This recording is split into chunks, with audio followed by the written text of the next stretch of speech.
And I'm waiting to see if anyone is out there, if anyone cares. I'm having an awful night technological wise. I was going to spin records, but that didn't happen. So here I am waiting to see if anybody's interested in talking, chatting, whatever. Um, I suppose I should put a link up.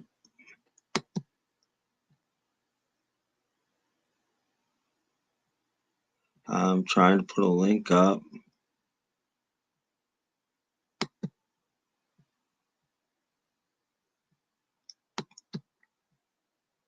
Let's see if I can put a link up.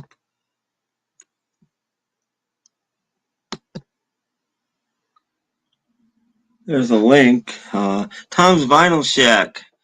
How are you, my friend? If you're bored and you want to say hello, you can come up. Um, Otherwise, I'm just gonna sit here.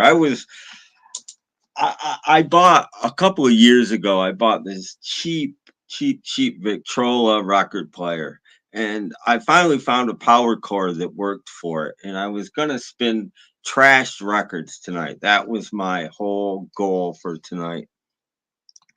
Hello, what's up? So I was gonna spin trash records, and I've been well more than an hour. My laptop hasn't been used. I'm on my old laptop because that's the one I have to use for music because it actually will play the music. And I could not get if I got the well, I had reset the date on my laptop, which is a pain in the butt. And then every time I got my laptop going, the record player would quit. And every time I got the record player going, the laptop would quit. And I'm like, okay, I give up. So I gave up. And so here I am. Hey, AZ Mick. Robert S. Hello. Again, there's a link at the top if anybody wants to come up and say hello because I'm no good at sitting here all by myself doing this. Like I said, if you weren't here at the very beginning, I was trying to spin trashed records tonight on a crappy little turntable so I wouldn't ruin my new good cartridge. I have the best turntable setup for me that I've ever had, and I don't want to do a 45 show with it just yet because everything is brand new and I don't want to play crappy 45s on it. And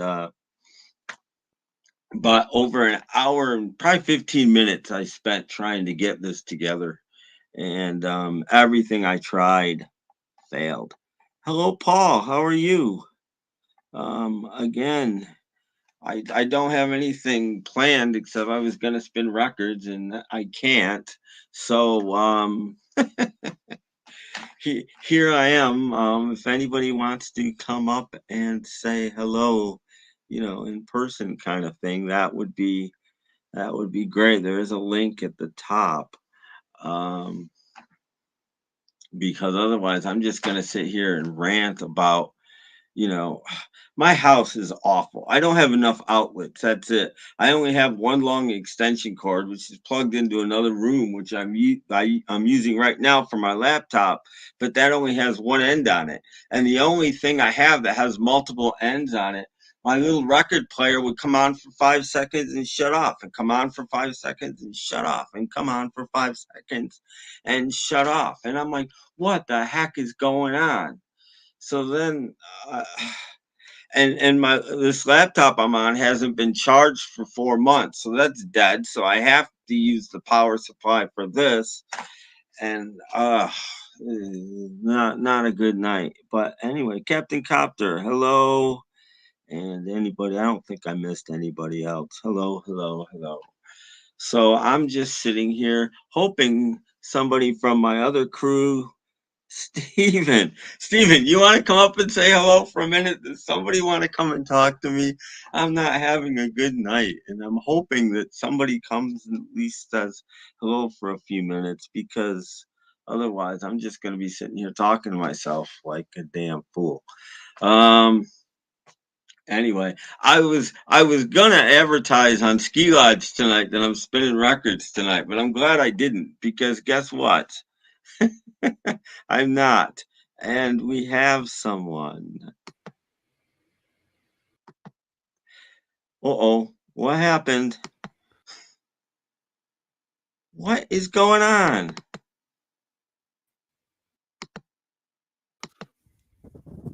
Oh, It what the wasn't hell are like you doing? if I take my little arrow off of the thing, it takes you out. I'm like, so I gotta leave my arrow on your face. What is going on with technology tonight? This is horrible. Hey, Tim, Hey, Steven. what are you doing? Oh God. Oh, what aren't I doing? Oh my gosh. I I'm just trying to play some records and entertain people, but that wasn't working out. Yeah, I was kind of surprised that you weren't because when I saw you were on, I clicked over and you weren't playing 45s. I tried for I don't know if you heard it. I bought like 2 years ago. It didn't have a power cord, but this really cool little Victrola turntable thing for Mm-hmm. $15, and it Mm-hmm. has 78. And I'm like, great, I can spin really crappy 45s and stuff on that. So Mm-hmm. that's what I was gonna do. I got it working just last night. I'm like, yes. So I set on top of my new turntable, hooked it all up, but I only have one power cord, so I had to use the only extender thing I have with three outlets. And I plugged this thing in, and it kept going off every 5 seconds, and coming back on, and going off, and that's what it did. Just cycled, cycled, cycled. And I'm like, I don't have anything else. It's midnight. There aren't any shops open to go get an extension cord. Well, So at least you I didn't break finally your gave arm. up. I finally gave up. What was that? At least you didn't break your arm. No, I almost did. I almost fell over trying to set the time and date. I'm using my old laptop, and it said it thought it was May 15th. I thought computers knew what day and time it was when you turned them on, but apparently they don't. Well, maybe if you So tickle them in the right spots. that took me like half an hour. Groovy Lisa, I'm fine. If you want to come up, Lisa, there's a link at the top of the page. I can put another one too if anybody else wants to come up. So I'm sitting here feeling sorry for myself, and Do you want me to sing you a Christmas medley right now? no, City no, sidewalks, busy sidewalks, dressed in holiday stuff. no. That's okay. All right. All right. Um, I was hoping I so was going to yeah, get my Christmas medley in today, but so that was the plan. So now apparently I have to buy, and weirdly at my Salvation Army they got in like 1,000. Um, I don't even know, like those extension thing with like six plugs in it. What do you call that? Have a circuit breaker and everything in it, and they're mhm. 4.99. And I was gonna buy one, and I'm like, nah, they've got tons. I'll wait. And You mean the I power should have cord bought or one. I mean power strip? Yeah, power strip. Yeah. So I didn't buy one like an idiot. So guess where I'm going tomorrow? Interesting. Hello, Dave. No, this is Um, probably, it's probably just you're probably just having glitches tonight. oh, I'm having tons and tons of glitches. And Paulina's here. Hello, Paulina. If you want to come up, Paulina, there's a link at the top of the page. Anybody else? I know everybody here, so anybody wants to come up, feel free. Um, there, Oh, that's the done. weather outside is Oh, great, frightful, but great. the Yeah, fire is so. Hot Frog singing Silver Bells. That's nice. Oh yeah, it's not. It just I was in a foul mood all through your show. You're cheering me up, and I'm like, okay, okay, I'm feeling better now. I'll try to do this, and then this happens, and I'm just like, oh, Well, I thought oh. I'd get up here and I'm just trying to think of what I can do to put you in a worse mood. Oh yeah, please. Somebody wants to know what my awful shirt says. I don't know if you can read the last word. My mom says I'm a catch. Yeah. That's what my shirt says. No one else in the world thinks that except my mom. But My mom didn't think that of me because every time we had guests, she would just come in Mhm. my room and throw a blanket over me and just say, "Stay quiet until they leave." that's not great. But I love her. So yeah, so I'm just sitting here now going, Yeah.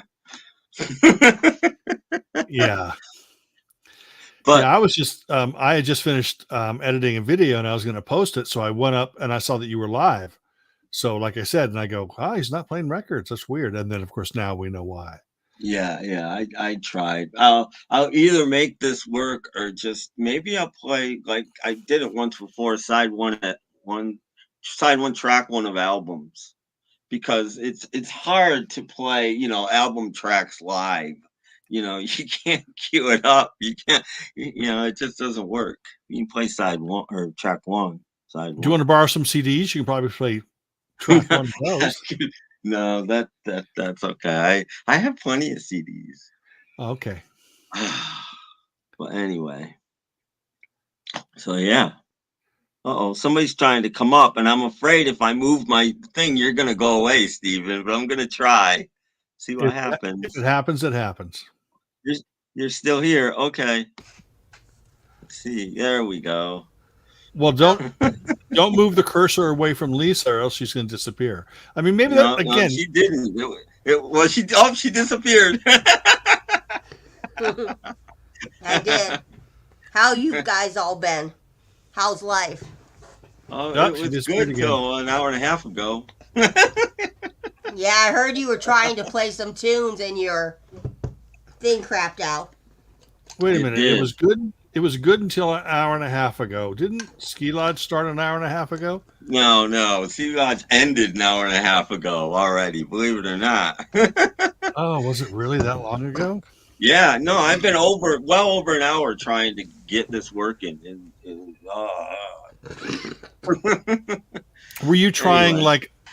were you trying off screen, or did you just log in and you went live and then because I didn't see the notification until just a few, I set it all up, but Mhm. it went out a couple times too after I set it all up. So that's, that like I said, I was having trouble, but for a long time I couldn't set it up till I changed my Yeah. date. Hello, Paulina.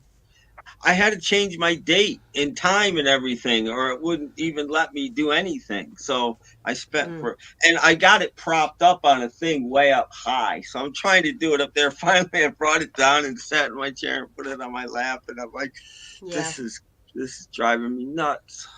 Yeah. Yeah. I'm just trying to figure out. I mean, maybe if you move back to your mom's house, it would work. No, no more mom jail. No, maybe you need Paul's internet connection. I need something. But anyway, so anybody that might notice I look different or when I'm on my old laptop, which I think has a better picture, oddly. But You look really cool tonight. but yeah, I'm on my old laptop because that's what I was using, and it needs to get charged up anyway. So Yeah. rather than take everything down and start over again, I just stayed on this. Is as cool as clear as this amazing book that I'm reading right now from an amazing movie. You might have heard of it. It's called Give My Regards to Broadway. Oh yeah, oh man. It's got to be more than just the script because it'd be like an 8-page book if it was just the script. Give my regard to my butthole. Exactly, Steven. Exactly, man. I hate that movie. Oh I had man. to watch that movie 3 times. I saw it in the theater the day it came out, and after I left, I couldn't decide what was worse, that or Sgt. Pepper's Lonely Hearts Club Band, which I also saw in the theater the day it came out. Yeah. Give my regards to hemorrhoids. That's what I'm gonna call that movie. It's a shot just by that. I feel for you. I was not alive when those movies came out, so maybe that was a good thing. Or I was not old enough. I think I died trying- when those movies came out. I keep trying to tell people how good movies used to be and how bad they are now. So you can't be bringing stuff like that up. Oh, the movies nowadays. The movies It nowadays are ruins not my that great. I haven't been to a movie theater in a very long time. There's just not anything that piques my interest anymore. No, I have Yeah. been in a long, long time. Yeah. Yeah, but I mean, I don't really dislike uh, the album Broad Street so much. You know, I mean, it's fair enough. The movie, you know, I think so. I think Magical Mystery Tour made more sense, and that didn't make any sense at all. and Yeah. and and but the album is okay what it is, but Yeah. there's not even enough new songs on it to make an EP, let alone an album. I mean, Well, the what? Here's something that makes Broad Street look like an Academy Award winning film, and that's that Ringo special where he played Ogner Rats, and George Harrison's at the beginning. He's got his perm. It's like, yeah, oh my God, did yeah. everybody have a perm in the 70s? It was Mike Brady, Greg Brady, Peter Brady, Bobby Brady, George Harrison. No, not good. Yeah, Oh, Vinyl Vinyl Richie. Richie. Hello, Vinyl Richie. That's the I last like- week I saw Vinyl Richie. I like Barbie too. That was Yeah. a good movie. The Yes. only Yeah. two Beatles that didn't have a perm was John and Paul. George True. and Ringo, it was like, what the hell? I think I had a perm when I was a kid because my mom thought it was cool that me and my sister have, like, you know, Asian mom. Horrible. Yeah. My mom wanted me and my sister dressed like twins, even though we were 5 years apart.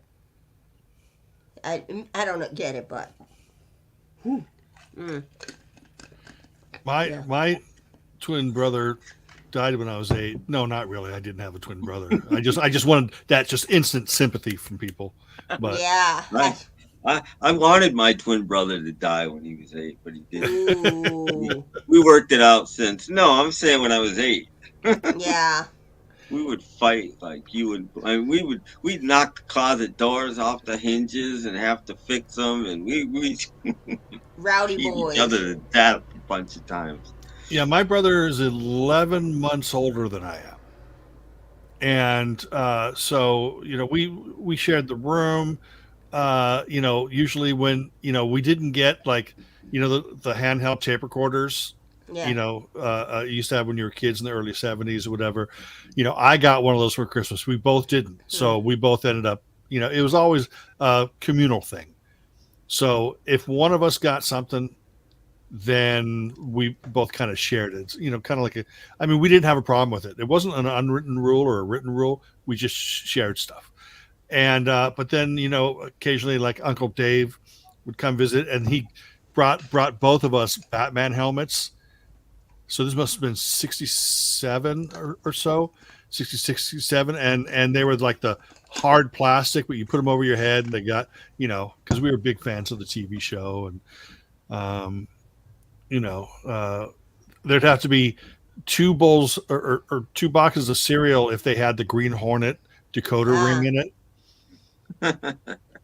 You know, Yeah, because me and my brother would fight over the toys if one of us wanted it, you know, and the cereal and stuff like that.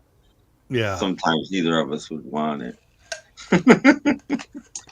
yeah, you know, and we had to promise our parents that we were going to eat the whole box of cereal. Well, you better eat this whole thing, or else you're not getting the toy. And it's like we'd get home, and before the groceries were put away, the box would be ripped open, and we'd have our hands in trying to find the toy.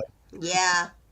We weren't allowed to do that. We couldn't find the toy until we actually ate the cereal, and then later till it just kind of fell out in the milk. Yeah, Yeah. exactly. You know what's weird is back in the day, you know, I mean, when there was only 1 Cheerios and 1 Rice Krispies, that's it. Just Rice Krispies, Cheerios. Yeah. We used to have the thing of sugar, the round thing, you know, the pour, you know, Yeah. pour Yeah. spout. Yeah. So, you know, I put the milk in or whatever, and then I'd pour the sugar in, but it'd keep pouring to the point where it's like when I would scoop the cereal up, there'd be like a little mush of sugar in it, like this big glop Yep. of sugar. Yep. And yeah, we went through things of sugar. You know, my parents were probably totally happy when they came out with, you know, frosted this or, you know, whatever. Yeah. Oh, I That was was the best evil. part for me. I was evil with sugar. I used to Oh. put sugar on Frosted Flakes because I wanted more sugar. And my Oh, mom yeah. was like, "No, don't do that." She But used to I don't be know. like- yeah. Yeah, I don't know if this happened when Lisa was a kid or if it happened afterwards. But when, you know, same with Paulina. But when Tim and I were kids, it was sugar Frosted Flakes. It was sugar smacks. It Yeah. was everything was sugar. But then they had to change that, so sugar Frosted Flakes became Frosted Flakes. Yeah. Yeah. And I think sugar smacks became honey smacks or Yep. smacks. there was two. There was Sugar Crisp too, and that became like Super Golden Crisp or something like that. You know, they worked their way around it. Yeah, I'm trying to remember what I ate as a kid. We had Life cereal, Cookie Crisp, Frosted Flakes, Kix. My parents bought us not Oreos, Cheerios, Corn Flakes. We had basically all the cereals you guys had, but I really was into Captain Crunch at one time. I do remember that there's a time back in the 90s where they did try to come up with something like that again. They're like coming up with like, you know, sugar Frosted Flakes or sugar Cheerios and Yeah. to bring that back from 91 to 94, but it really did not last that long and it wasn't that popular. You know, Jolt should have made a cereal. That would have changed the world. Yeah, we had Joel. Jolt cereal would have changed the world. Oh my gosh. We also had Surge. You remember Surge? That drink? We had that for a bit of time. Yeah, that was just a rip off of Jolt. But yeah, you know, just somebody that's fearless enough to say, screw this house stuff. Yeah, I never had it. I never had Here's Surge. what you want. I've had the Crystal Pepsi when they had it out. I tried it because everybody had it, but New Coke. New Coke, yeah, I remember that. New Coke never went back to old Coke entirely, unfortunately. No. I had the New Coke. They said they did, but they didn't. The only thing I remember about Crystal Pepsi was them using Right Now by Van Halen in the commercial. Yeah. That was the only thing that to drink it. Yeah, you know, Hop Frog, me and my siblings, we are the Freakies. Used to share clothing. My mom would always give us clothing and have us share it. You would share COVID? No, clothing. No, clothing. Hey, Mom, can I have some of your COVID? No, because my mom would pass my clothing on to my sister, who was 5 years younger than me, and so she would get all of my old clothing. And then when my brother was born, my mom bought new clothing again, and then I have a sister. No, your brother got. Be honest, your brother got made fun of in school for wearing dresses all the time, and then your mother. And then get this, I have a sister. I have a sister who's 14 years younger than me. So it's crazy. Jeez. Mm-hmm. She's 28. I'm 41. It's crazy. Yeah, with your brother, it was like, you know, we're sorry, but we had like so much clothes from your sisters, so you have to go to school in that My Little Pony shirt. Oh no, he had My Little Pony. He didn't understand why he was wearing it. Tomorrow, your Barbie shirt. No, my brother had a lot of these jumpers that my mom bought him, and one year he wanted Teenage Mutant Ninja Turtle. My mom was like, "No, we're going to the discount store. You're getting your clothes from the discount store." I was going to mention before I go, because I do have to go, because I haven't even eaten dinner yet. Ski Lodge always interests my dinner schedule. Hot Frog says, I really like Freaky cereal. Freakies used to be one of my favorites because it had the we are the Freakies, we are the Freakies. This is the Freakies tree. We never miss a meal. Oh no, because we love our cereal. You don't remember Freakies, Tim? That must have been a West Coast thing because I've never heard of it. Yeah, it didn't last very long. Quisp, Quake, Quisp and Quake. Quisp is my favorite cereal of all time. Still is. Yeah. I mean, Crisp and Quake is kind of just like a variation on Captain Crunch, but the great thing about Captain Crunch Hmm. is you could braid the roof, the roof of your mouth, because after eating Captain Crunch, it's got like skin hanging down from the roof of your Yep. mouth, and you can go in and you could braid it. Looks really Yeah. neat, you know.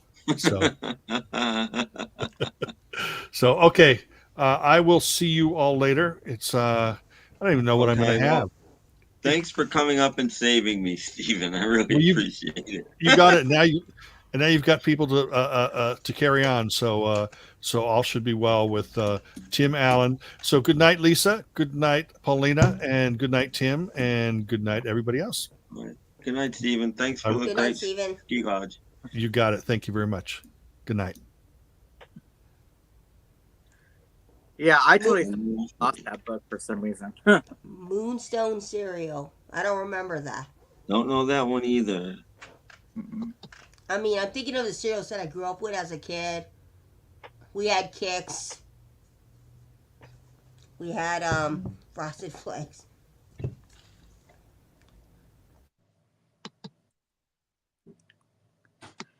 Then again, I was not the kind of person that really liked the kids cereal. I think I was more akin to like I loved Raisin Bran, and then throughout the early 90s, I was into a cereal called Just Right, and to me that was sort of like me channeling like the grown up side of me and stuff. I like kids cereal. I mean, that my mom would go to the local Ralph's, or we had Hughes at the time. I don't know if you have Hughes out there, Tim, but No. she used to go to Hughes.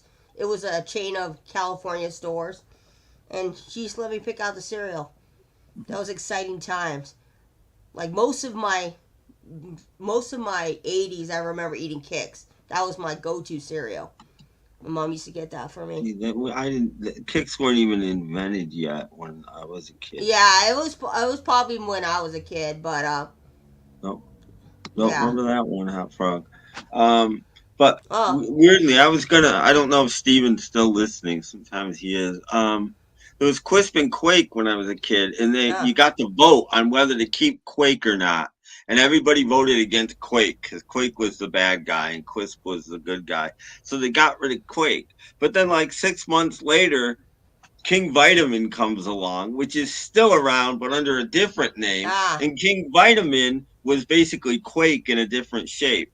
And then King Vitamin lasted like 10 years, and then something else took its place. And again, it was still Quake, just in a different shape. King Vitamin. I remember my mom bought me the Flintstone vitamins when I was a kid. Because she's like, you need your vitamins. So she would buy me those as a kid and have me take them. I took them for a while.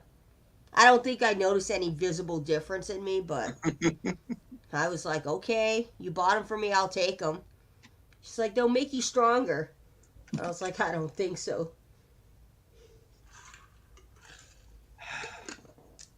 Oh, Moonstones weren't around for a long time. That's probably why I don't remember them. Yeah, I don't know Moonstones.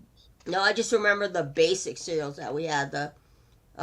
We had the Captain Crunch, the Apple Jacks, Cheerios, of course, Frosted Flakes, Corn Flakes. Hey, Scotty. Hey, Scotty. I'm not seeing. We had tons of cereals when I was a kid, and Yeah. it was the best part about being a kid for me was. I mean, cereal. speaking of cereals, did you used to collect those 45s or whatever they were in the back of the cereals? I probably did, but I don't have them anymore. My mother probably threw them out or whatever. But yeah, I mean, there were, I was, if I ever had any Monkeys ones or any, I don't remember. I don't think I ever had the Monkeys. I know I had at least one Archie's one. They used to sell them on the Monkey store, the Monkey cereal box ones. Yeah, no, I have the reissues. Yeah. Which sound terrible. They could have made them sound better. I know they're going for authenticity, but come on. I've seen the videos of people playing them. There's like one song, I forget what song, has never been available anywhere else and still isn't. It's like, come on. So you make it sound like horse crap. Why? Yeah, it's like it's underwater. You know, why? Why? I don't Well, know. It's anyway. just I think it was more like of a novelty item because young kids Well, get, no, it buy it was. and collect it. I think my brother used to collect them as a kid because my dad had bought my brother, I think, if I remember correctly, my dad bought my brother one of those GE, General Electric record players, and he used to play all of his stuff on there. That was his very first record Good player. evening, Jeff. Hey, Jeff. Um, yeah. So Yeah. anyway, what's going on? I haven't done anything like this Ah, since Beans was alive. I So know. It's that crazy. that tells you how long it, which is almost 2 years ago.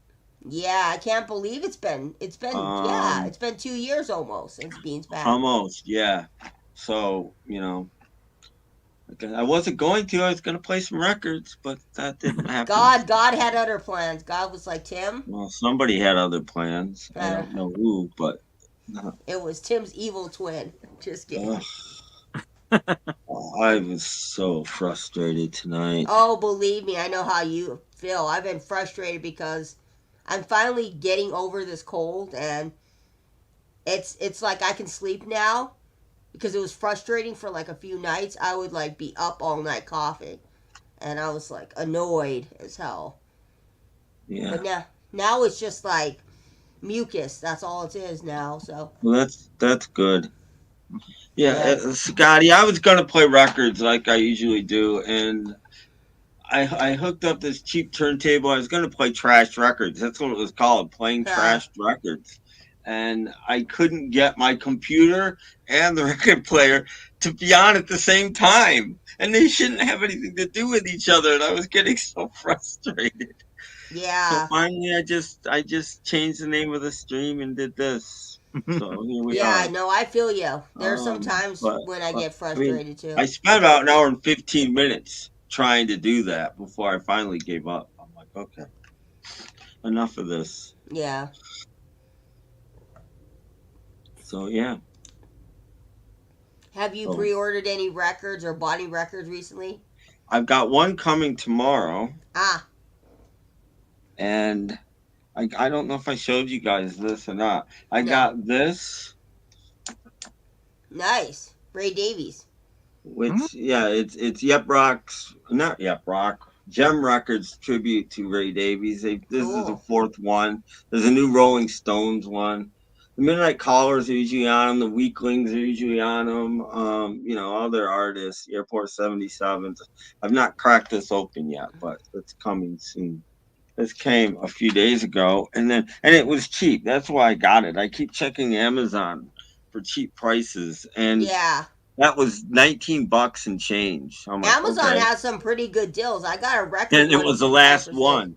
So I bought it. And then um I checked and they had this, which I have on CD, The Midnight Cool. Callers, Rattle Humming Heart. But I Ooh. got it on vinyl. Again for about $19. Yeah, So Amazon has some really good deals. Like I got so Leonard Cohen for great 6. deal. It's on orange vinyl, and I haven't cracked that yet either. And tomorrow I have the new Weaklings album coming. And Cool. weirdly, I don't know if this ever happens to you guys, but it's happened to me before. I'll What? go on Amazon and I'll look on something at something. I won't put it in my cart or anything, but I'll look at it and I'll be there Yeah. a couple minutes and then I'll leave. And then a few days later, I go back and I look, and the price has gone down. Yeah, Do, that's do they happened to do me. individual prices for people? I think they do. I think so because I had bought on Amazon a long time ago. I bought that Charlie Brown Christmas for $12 on vinyl, and then I bought But Leonard Cohen that for $6. that would have been but this is something that they're carrying, and but because it was the new Weaklings was 22 something, Yeah, and I'm like, no, I'm gonna wait a little bit. And then I went back a couple days ago and it was down to like 19. I'm like, okay, I'll buy it now. yeah. I mean, Amazon. So, I think Amazon has pretty good deals overall for records because I've gotten some pretty good deals. I bought another record on Amazon for $8, and then I got one for $10, and it was new. They're not used, so yeah, you got to keep refreshing your page on Are you also Amazon. uh do you also have Prime as well, Tim? I do just as a trial thing. I need to shut it off soon before they start Yeah, charging me. But that's another reason I went ahead and did it. yeah. I just want to do That's this. Penny. Okay. Um, Penny. that's probably why. um, Like if you're like a Prime member, then they will like oh, lower the prices for you for not time to time on certain things and. maybe that's it because but when I ordered the cartridge for my turntable, it wasn't from Amazon themselves. It was somebody else, but it was still available with Yeah. Prime, and Mhm. they wanted like $18 to ship a cartridge. And then Prime's offering me 30 days for free. So I joined up the Prime and $18 went off my bill. So even if I do pay for it for 2 months, it's still worth it. Eight Cause bucks, you know, 18 bucks is because I would have been crazy. paying it anyway for nothing. So that's why I got it. But I should shut it off. There's nothing on. I like Prime to watch stuff, but literally there's nothing I want to watch on Prime, which is sad, I think. But Yeah, I that's don't. true. I don't really. I don't really watch anything on Prime. I haven't listened to that album forever, Jeff. I have it on my record collection, but I haven't played it in years. It's just probably sitting So there collecting dust. But But I so I feel have bought records for the new records for the first time in like a year almost. yeah, Well, Um, I'm always looking for deals that are going on, and both You Discover and the Sound of Vinyl has like this kind of 30% off thing going on right now. So I did buy a couple of titles from them. I bought this reissue of Hope and Fear by King, and it's like a 2 album set. So you have like the album and you have like the B sides on it, and then I also got Under the Iron Sea, also by King. Um, and the prices went down a lot of these because it was like 30% off. So I was like very very happy to get yeah. these.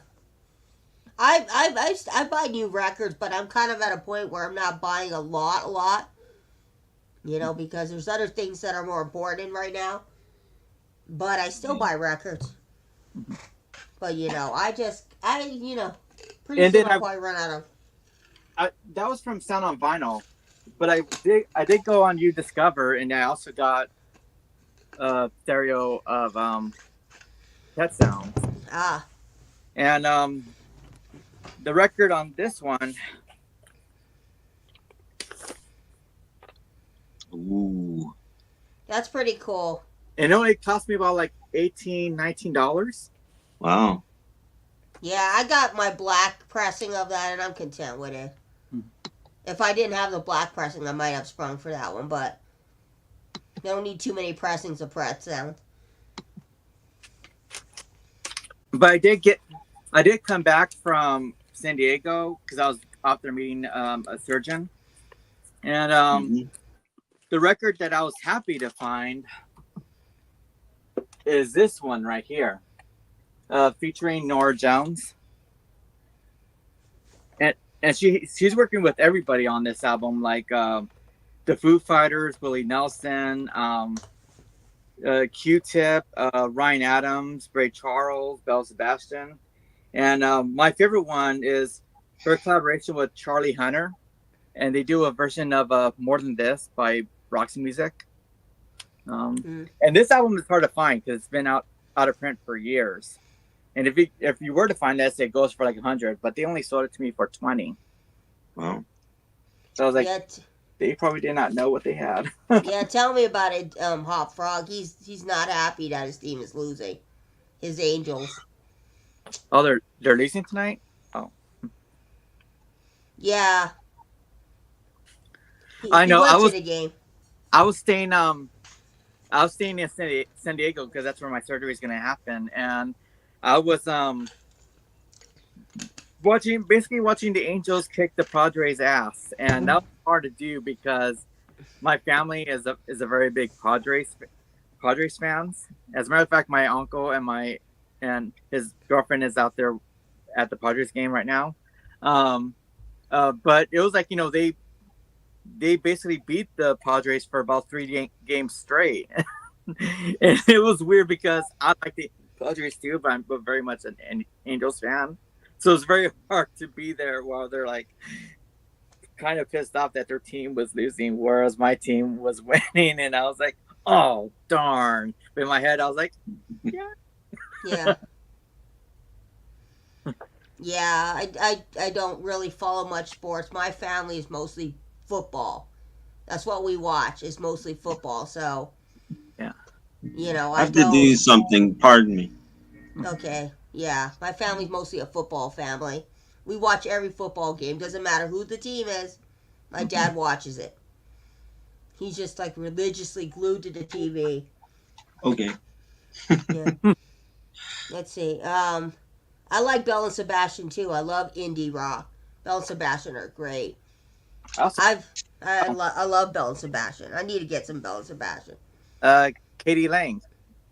Not a big Katie Lang fan, but I listened to a little bit of her in high school.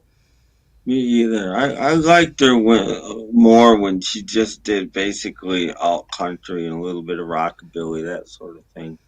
Yeah, I mean, I was listening to her and a little bit of the Indigo Girls and Melissa Etheridge, but I never really like got into them where I bought their albums. That's because you're not a lesbian. You don't have to be a lesbian to enjoy LGBT. There's plenty of LGBTQ plus artists that I listen to.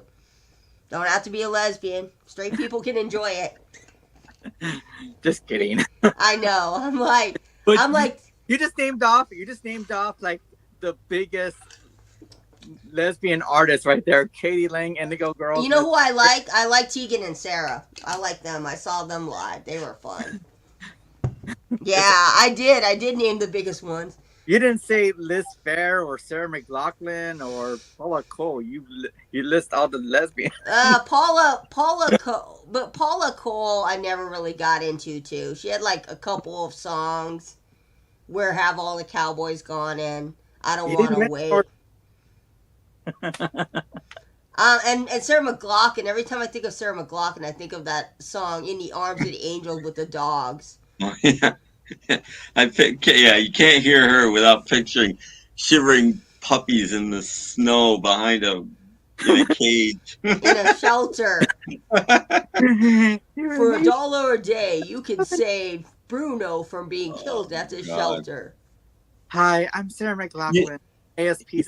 After Sarah McLachlan, they used Yoko Ono's "Yes, I'm Your Angel" for that commercial. Did you ever see that? My God. That got played a lot, and I was like, Yoko Ono? They're using Yoko Ono music in a commercial, and they were.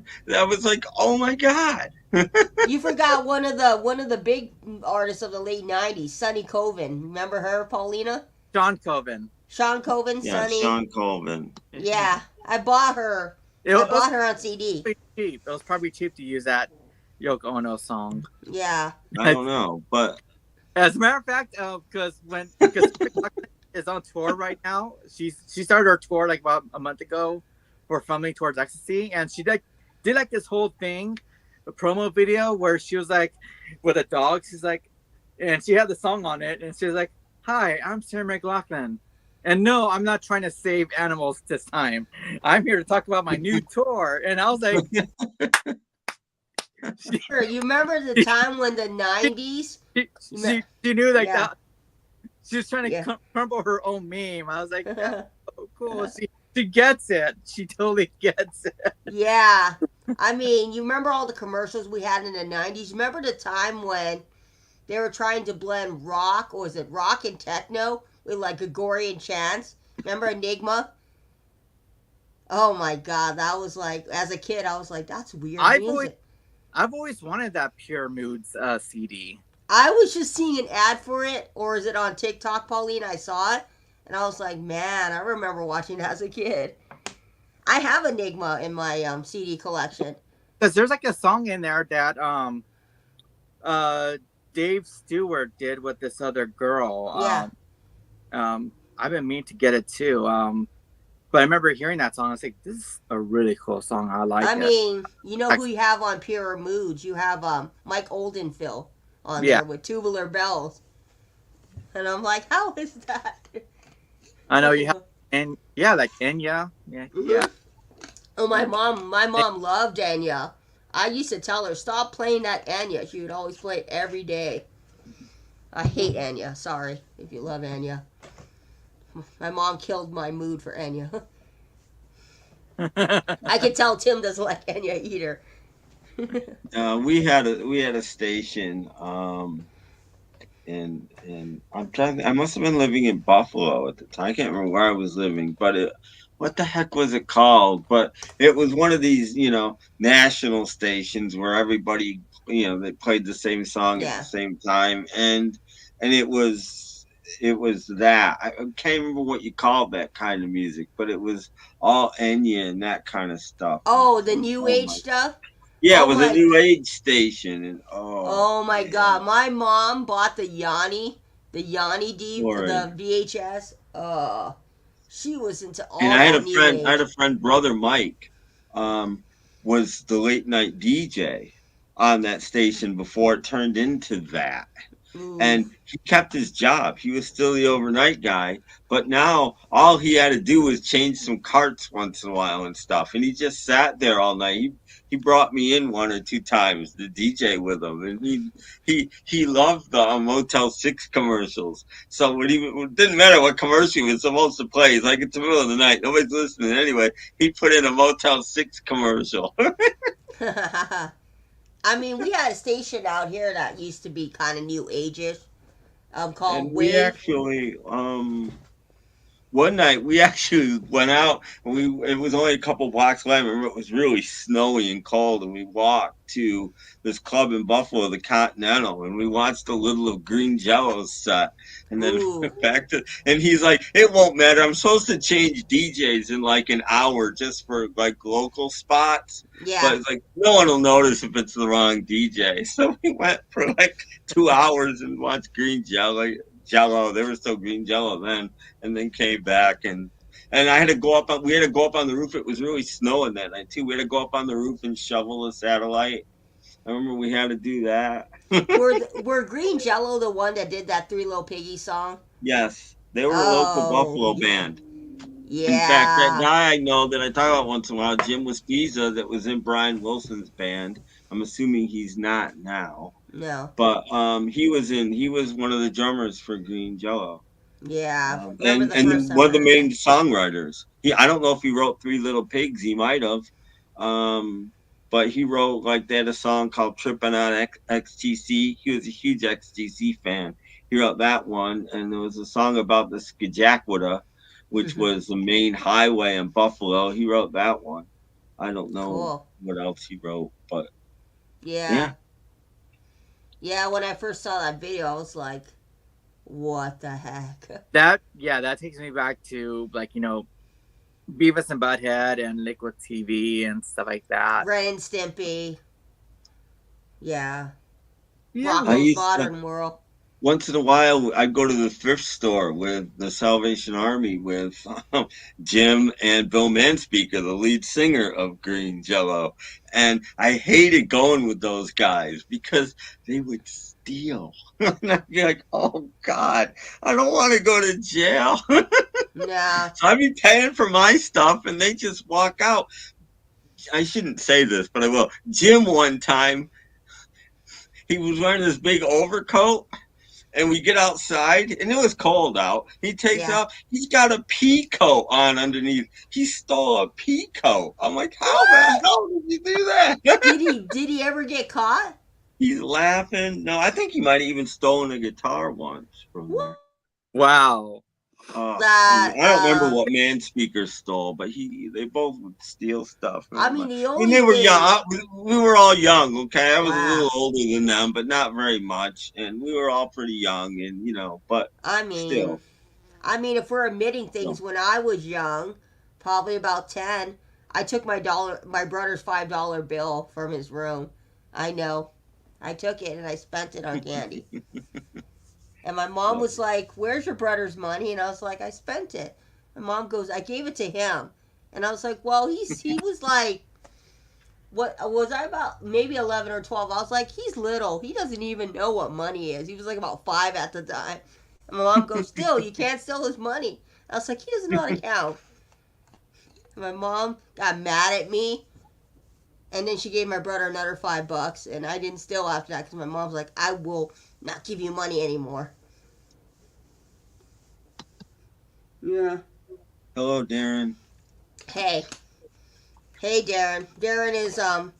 Darren comes into my streams, and I told him about your streams, and I told him about Paulina. Oh, I wondered how couple people, I'm wondering how they got here because I'm never on or anything. But thank Yeah. you all for showing up and Yeah. salvaging my night as best as it could be salvaged. Oh, your night will be salvaged. Don't worry.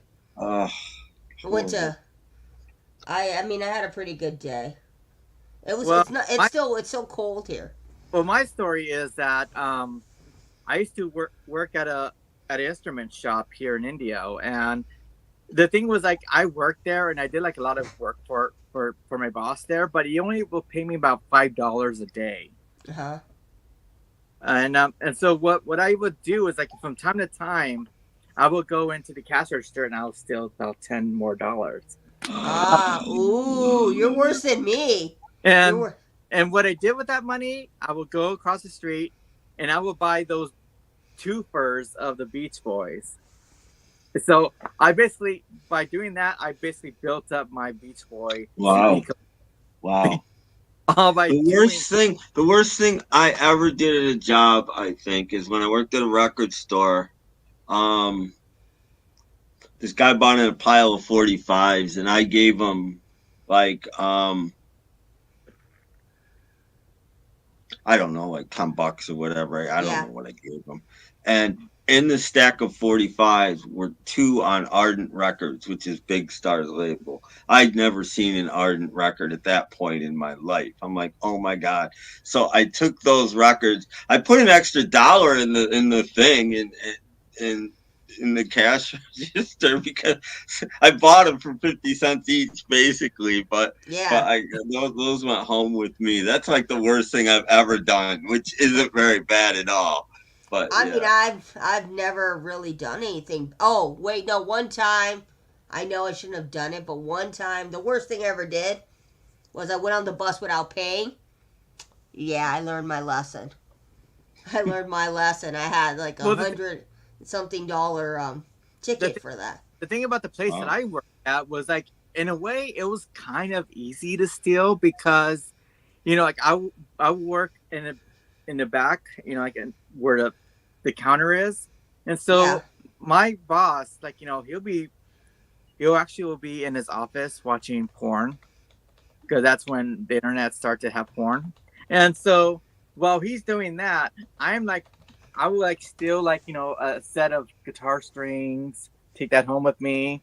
There's guitar picks, and so I was like, it's easy to steal guitar picks over there. Guitar picks is like the easiest thing to steal. So I ran a record. I worked at the record store alone a lot. I never stole except for those 2 records, and I did give him $1 for them. I never stole anything ever. I borrowed once in a while. Something would come in really cool, and if I was closing Saturday night and opening Sunday, I put it in my backpack, take it home, record it, and bring it back. I borrowed things a couple times, but I never stole ever. I mean, I've never stole anything, but I worked in a library for many years, and I used to take library books home with me, and I never returned them. So that's stealing, Lisa. I tell you, but that is stealing. It is, but they never came back for it. I have one book that I stole. It doesn't matter. Just because you don't get caught doesn't mean you didn't steal. I know I sold the books and I never returned them. I figured because I don't know why I took the book. I just took it. I was like, I really like this book. Oh, man. I know we've done some bad things, guys. God is looking at us. I literally haven't. I ran that. One of the worst things I did, and this isn't bad. It's just I don't know what happened that day. One day I decided on a Sunday I was gonna bring my mixer in and hook his turntable and his cassette deck up, and I was gonna mix music the whole day. Okay, so I did this. I played DJ we're open from noon to 6 on Sundays, right? Yeah. And that's the only Sunday I ever worked in my life where we didn't have one customer. Yeah. And my boss just said, "Don't ever do that again." And I'm like, nobody even came in to hear it. He's like, "It's just bad luck. Don't ever do that." For anybody that is watching, the book I stole was called Andy. It was about a kid who played guitar, and it was based in UK. But there was this other thing. There's this other thing that I did too, and that is I was reading a magazine, and it had something in there, so I filled it out and I sent it in, and I got some stuff in the mail, but I never paid for it. Even though I did give them a penny, but I never paid for it. Okay, that's a record club. Everybody, there's nobody in the world that doesn't own record clubs money except me. I wasn't allowed to join a record club, or I would have owed them money too. Well, Scotty, I'll tell you a story, Scotty. There was this book that we had in the library called An Orange Clockwork. This one girl, when she graduated in 2006, she took the book with her and never returned it. So, yeah, we don't have a copy of Orange Clockwork. They just never bought another one. Because people kept stealing that book. That was like the most stolen book at the library that I worked at. I don't know why everybody wanted to steal that book, but they did. Yeah, most people when they're young steal something. I mean, I stole the If book. they don't get caught, they steal something else, and they don't. Eventually, they get caught, and then Nowadays, stop. Nowadays, Nowadays, you can steal whatever you want because nothing's going to happen to you. I mean, nowadays Tim is stealing other people's hearts, according to Steven. According to He Steven, hasn't got caught yet, so yeah. Yeah. He's like, Tim, I caught you stealing my heart. Oh, yeah, you know, Darren, I've never stolen music. I'll say that's one thing I've never stolen was music. I've never stolen music, but I don't know. No, don't lie, Lisa. Don't lie. I know that you're on BearShare or LimeWire, like, you know. Oh, I mean, yeah, I've downloaded music. Haven't we all? Like download? Pissed off. You pissed off Lars Ulrich. You know, you really pissed off Lars. Ulrich. Mean, think about it. We all have downloaded music from there. I was a period of time I was downloading full length albums. Yeah. On LimeWire, so I download CCR, Steve Miller Band. I download a lot. You're in trouble, Lisa. Yeah. No, I mean we all did that, and I would make my mix CDs with those downloaded albums. Oh, his music too. Don Lanny will come after you.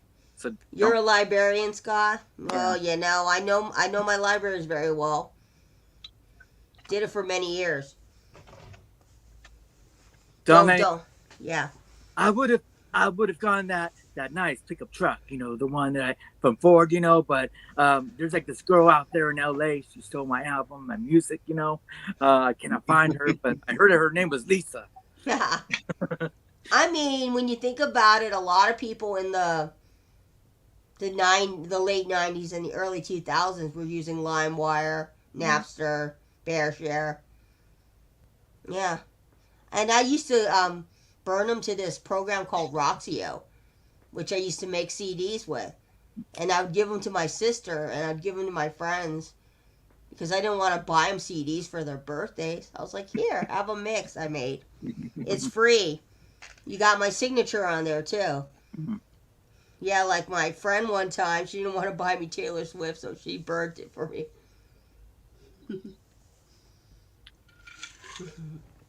I still have it somewhere. Let's see, Boxing Day. We don't have Boxing Day out here. That's a Canadian thing. It's a British thing. Yeah, it's a British thing, and Canada has it because of Great Britain.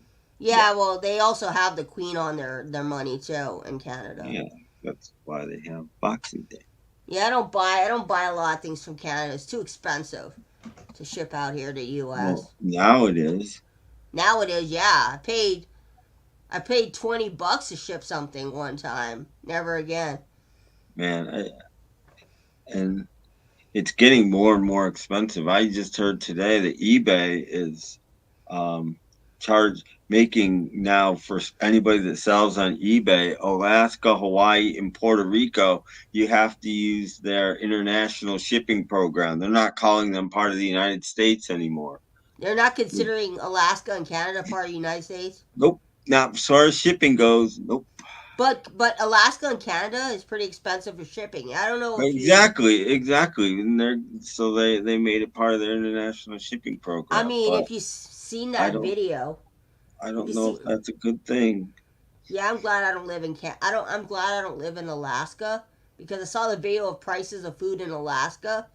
$17 for eggs, Well, Hawaii $16 for too. milk. Yeah, Hawaii's not quite as expensive, but some things are. Some things are more expensive in Hawaii.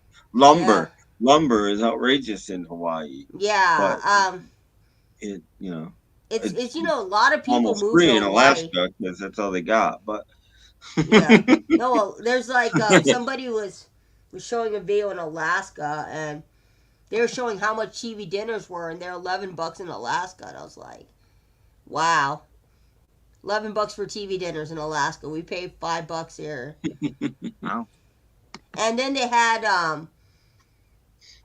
like you could buy like grapes for $30 or something. I was like, oh, it's ridiculous. fish is cheap in Alaska. Fish Yeah, and trees. What's cheap yeah. and ice. Ice is pretty cheap in That Alaska. explains why they hunt for a lot of their foods in Alaska. Huh. I was actually featured in a local news clip. Yeah, I ended up on the news one time. I did too in Buffalo when my record store was getting busted for bootlegs. You saw me in the window. Ooh. We're gonna find that video and be like, we know that guy. Oh, He's kind of famous here. that day wasn't a good day. Yeah. News with the girl that was trying to kill the Kardashians. Oh yeah, I have a friend in high school, Tim, that I met in 10th grade, and yeah, she ended up on the news because she tried to kill an employee at the Kardashian store, and she had a machete. That's nice. Yeah, I've heard Yeah. about Machete Girl. That's nice person. Yeah, I met her in high school. I wish I never met her. Nice. Yeah. Nice person. I actually, well, I've been on the news many times because of the work that I do, but I actually did make the news once, but it was for Record Store Day. And I was happy about that. I was like, yay, I'm being interviewed because I'm buying records, And that's the year that, they came out with the R.I.P. album by the Zombies for Record Store Day. Mm-hmm. That was the one I was happy. I was looking forward to get. I was like, I like it. Ironically, if Dusty sees this, the only time I was on the news, ironically, is because of Josh Groban. I was at a signing event for him, and I ended up on the news. Yep, 2006. And then my friend gave me this for Record Store Day as well. Ooh, Racketeurs. cool. That I he like has. them. I like them. Yeah, there's a video that someone posted on TikTok, and he's singing to Jack White, and Jack White's like, "What the fuck? Stop singing, dude." You can see it on his face. The guy singing his songs back to him. May I ask both you and Lisa and Tim, how is it truly for record fans or Amoeba fans? Well, I'll tell you since I've been there many times. It's overwhelming. The store is huge. It's not as big as the old location. The old location was definitely bigger, but you definitely don't want to spend less than an hour in that store. You want to spend at least 2 hours. There's a lot to see in the store. It's overwhelming. I've never been to an Amoeba because they're a West Coast. Paulina went. Well, yeah. I suppose they are the tower of today, though. I suppose they're the biggest because there aren't. I mean, there isn't anybody else left. Not that Amoeba only has 2 or 3 stores. That's all they got. But I mean, besides bananas in Florida and I forgot what it's called in Pennsylvania. That's it for big records. Jerry's Records. Yeah, Jerry's. That's it. As far as I know, for big record stores. They're gone. I'll tell you, Darren. The first time you go into Amoeba, you're gonna be overwhelmed by it because it's just so much in that store. There's books, there's DVDs, there's CDs, there's records. There's just so much to take in. That the first time I went, I was so overwhelmed. I had to go a few times. Plus, there's also that thing that, if you think you're gonna go in there and you're gonna have like a budget, forget about it, because that place will make you forget about your budget. You may go in there thinking like, okay, I'm gonna come in here and I'm only gonna spend $100 at best. No, you're gonna spend like about like 200 or more, because Budget goes out the door. you're gonna be finding like so many things over there, and you're gonna have like basically FOMO moments over there. You're gonna be like, I need to get this because I'm never gonna find this again. Which I did that the first time I went into Amoeba. I was like, I need to get this. I'm never gonna find this again in the wild if I don't get it. And I mean, that is true. That is true. When they do record store day, it's amazing. Yeah. I'm upstate New York, Darren. I'm 3,000 miles away from these two. Yeah, I mean, if you think about it with record store day, they have, you fill out the list, and then they go and they tell you if they have the records that you're looking for, and then they'll give you a bag, and that's how you get your records at Amoeba. But see, you're better off, Tim, not going to that store too much, because you would go broke. I forgot about one more. There's the House of Guitars in Rochester, which is the biggest record store I've ever been in. But it's also you better plan on spending the weekend at least, because almost nothing is in any sort of order. Yeah. They probably got what you're looking for, but there isn't anybody going to help you find it. And record store day are literally, they pile record store day stuff on other items. So if you want those other items, you're out of luck. And they go record store day, go back to the first record store day. They just find a new place to pile them for the new record store day, and it's like pretty soon the whole store is going to be nothing but record store day stuff on the top. And then because they have it left over and for years and years, and yeah, if you ever miss something for record store day, there's a good chance they've got it at House of Guitars. But good luck finding it. What are you gonna do when you get to San Francisco? There is an Amoeba. It's right there where it's in Hayden-Ashbury. It's in that neighborhood, so you can go there. And then there's another record store place that's where Union Square is at, and that is called Rasputin Records. And if you're venturesome as well, there's also an Amoeba and a Rasputin in Berkeley as well. You should also check out Berkeley while you're out in San Francisco as well. You definitely gotta check out Amoeba. You gotta check out Rasputin, Vinyl Dreams.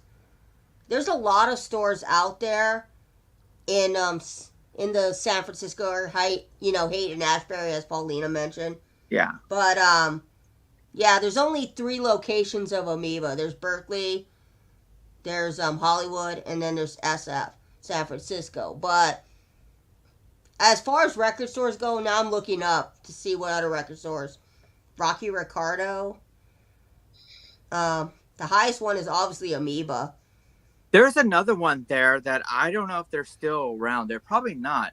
But if they are, go check them out. They're called Streetlight Records. They're off of Market Street, close to where the Castro was at.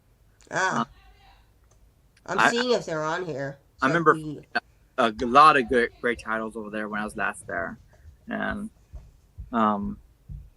it's a great store, too. I love them. Yeah, if you ever go by San Jose too, there's some record stores in San Jose as well, in Fresno.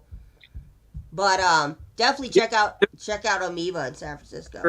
In Santa Cruz. Yeah. Yeah. And Rasputin. Rasputin is actually where actually in Santa Cruz as well. That's where Metallica did their show for record store days at Rasputin. It's a well-known record store. Haven't been to San Francisco in years. But my sister, she goes to San Francisco often because her boyfriend got a job at Google. Mm-hmm. And you know what, Google has a very good company, but he says they're kind of overwhelming, Google. They annoy him. They'll call him in the middle of the night, be like, "We need you to do this for us." And he's like, ah, God, Google, let me have some time alone.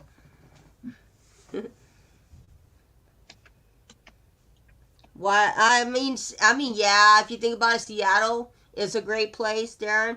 They've got the Easy Records. They've got Sonic Boom, I think. But no, Wax lives in the same area as me, and believe me, when you lived out here all your life in LA, the record stores here are great, but the best one's always going to be Amoeba. But there's just too many. There's so many record stores here that I still haven't out here all my life. I'm like, I haven't gone to Rockaway. I haven't gone to Freak Beaks. I haven't gone to You still need to go to Record Safari. Record Safari, yeah. And I plan to go out to where Dusty is and visit Porta Sound.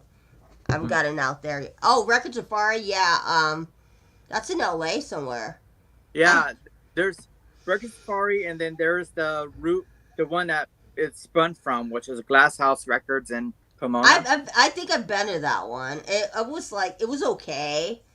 I've been to Rhino Records, which is in Claremont. That one was nice. I asked them if they were any relation. On Westwood Boulevard. Yeah. Go to Rhino Records on Westwood Boulevard. Yeah, they recently moved him to a bigger location. You can find Jackie Lomax and Herb Albert for 40 cents. Ba-dum. You don't know that? Wildman Fisher? Go to Rhino Records. Wildman Fisher. Scotty, that's gonna happen. We're gonna make a video. We'll make it like a 40-minute video so you guys can see us, going record shopping. I'll take him to Amoeba. When he comes out here, Amoeba's on the list. We'll spend a good 20 minutes filming in there. Yeah. But I have a feeling once Dusty goes to Amoeba, he's probably going to be like, whoa, this is overwhelming. But I'm a guy that could walk into Amoeba, spend 4 hours in there, and come out with nothing. Because I'm looking for obscure stuff, and Amoeba is so busy that I got a feeling they don't have a lot. Because they get it, but it gets bought probably pretty quickly, and So I have the exact problem. I have the exact opposite of what your problem is. I go into Amoeba, all my budget goes out the window. I'm like, oh, I've been looking for that for ages. Buy it. And before I know it, I'm like, dude, Amoeba's gonna get me broke. Yeah, Rob the Wax, as I said, lives pretty close to me. I think he lives like Santa Monica or something. I've never met Rob the Wax. All my years of living out here, I've never have run into Rob the Wax. Maybe I know he has good thrift stores he goes to. Him and Vinyl Rundown go thrifting together sometimes. I try to find out where he goes to, but he doesn't want to tell me. Well, I'm sure he doesn't. But I've tried. And then there's a guy watching Florida. He finds stuff for like seriously a dime. It's like, are you freaking kidding me? And he's I don't want this. I don't want that. I'm just like, what the heck, man? But his problem is, he went to another town to go to some stores. I saw a video today, and he's like, it's 40 minutes to get here, and that was taking a toll road. If I didn't take the toll road, it would be a lot longer than that. Because Florida's really spread out. That's California is too, but that's the problem with that. But he goes and finds. I mean, he's more into like movies and stuff, but he finds movies for a dime, like all the time. Like it's like holy crap. Yeah, I mean, Darren, if you're ever in Denver, I know there's that record store out there called Twist and Shout, but I don't know if it's in the Denver area. But I heard it's a pretty big record store. I mean, when I think of Florida, I always think of Banana Records, which supposedly claims they sell 2 million records. I don't know if it's true, but But that's their catchphrase that they have 2 million. Beetle Brad did a video on it a couple weeks Yeah. ago, and he's like, if you come here and you can't find it, it doesn't exist. But he's going through sections of people, and they've got like 4 albums by an artist that's put out 20. So that's not I true. don't know. You I know, never been. I have to see this just store. because they have a gazillion copies of the most popular albums, don't mean they have what you want. Yeah, because I've heard about this record store, and they said, "Oh, we have 2 million." And I'm like, really? They probably do, but it doesn't mean that 100,000 of them aren't Sergeant Pepper's Lonely Hearts Club Band. They just Of course, of course. you know Of course, because when you go to a record store, you're obviously bound to find a bunch of Beatles, depending on where you go. Now, this you is don't something know us about very well. Just yeah. kidding.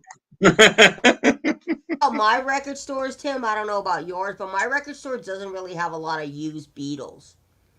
Beatles Mine is never. I mean, one never. does, but he's expensive.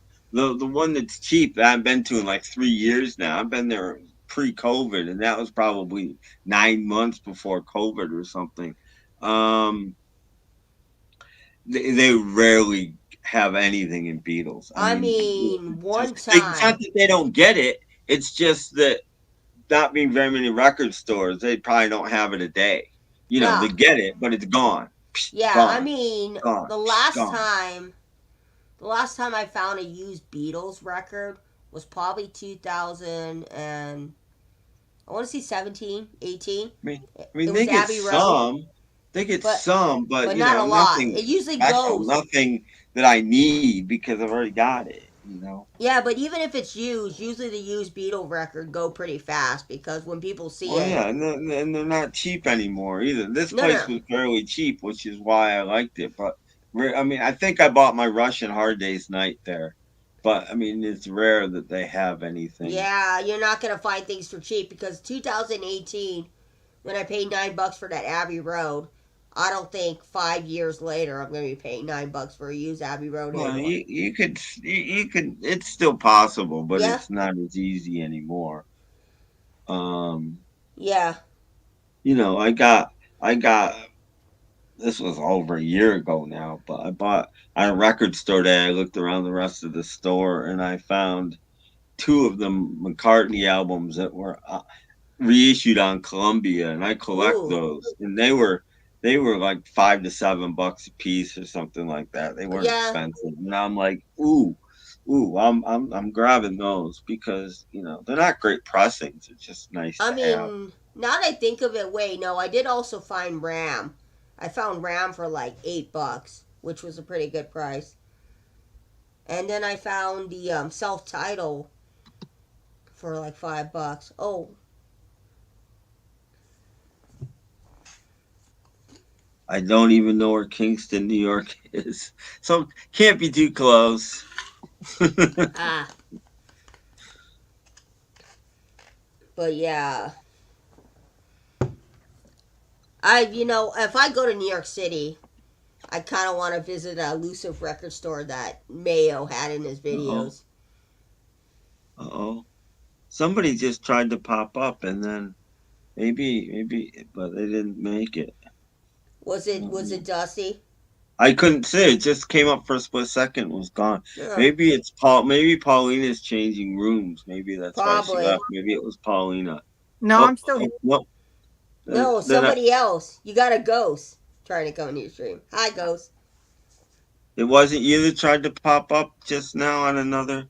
I don't know Maybe who it it was. was, but they didn't make it. Whoever they were only there for a split second and gone. Oh, yeah. But Yeah, yeah. I try to get all my Beatles Albany's views. Albany's. I don't know.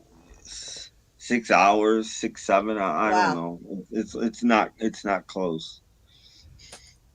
Yeah. Uh. Hey, Oh, DJ. DJ Trish. Hello, DJ Trish. You're up late for you. Hello. Yeah. I love DJ Trash. I watched your video, DJ. Nice video. Love seeing you going on your little trips.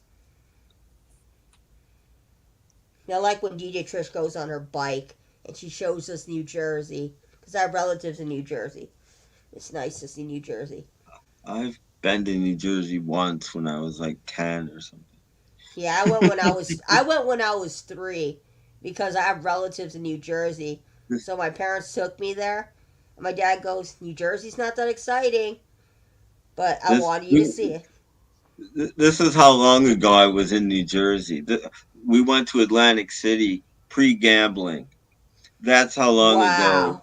That's how long ago I was in New Jersey. That's Oh, why my relatives go to New Jersey a lot.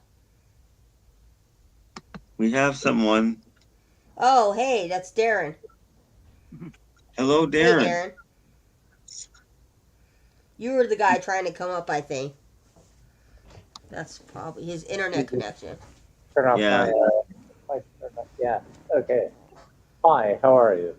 Good. Good. How are you? Nice to meet Oh, you. Nice to great. meet you. Thank you for having me, Tim. This is great. Oh, sure. My screen's so small I couldn't tell who it was anyway. So whoever it was coming up, and then It Well, happens. well, I'm my on. my problem is that everybody keeps complaining. It's like it's always about my voice and my lighting. So I tried to do the best I could, which was just I all the mean, light, have all the lighting like mhm. pointing towards me, and then having all the Your internet's not that bad compared to Paul's. Paul's internet was going wonky the Oh, other day. I tried to watch Paul's stream. Was it last night? I couldn't. I Yeah, watched like a minute of it. I'm like, I can't watch this. It's just give me a yeah. headache. yeah. Well, I it try was to teach him how to fix it, but it was really really appreciative hearing all of you talk about like I really really appreciate when Ruby Lisa just you hearing about Amoeba Records. yeah, I don't know anything about it. The only thing like I've tried to reach out to Rob the Wax because I know he's in that sort of yeah, Santa Monica sort of area, yeah. and I asked him. I said, can you give me some Genesis bootlegs or just some other things? And he said, quite rightly, and he's right. Like he said, like I'm not here to sort of shop for anybody, but it's like when I'm here in Ontario, Canada, it's like it'd be nice to sort of have somebody who can latch on to the western part of the United States, like in California, to do that stuff for I me. mean, I It'd mean, be great. speaking of, yeah, it'd be So, great. I mean, but speaking of that, he can't. I know he's got lots on the go, but it was like it'd be nice. But no, I mean, if I see something, sometimes if I see something, I'll tell Dusty, I'll be like, "Do you have this? I'll get it for you," because I'll see yeah, something at the record store. But I found some Genesis at Amoeba Genesis.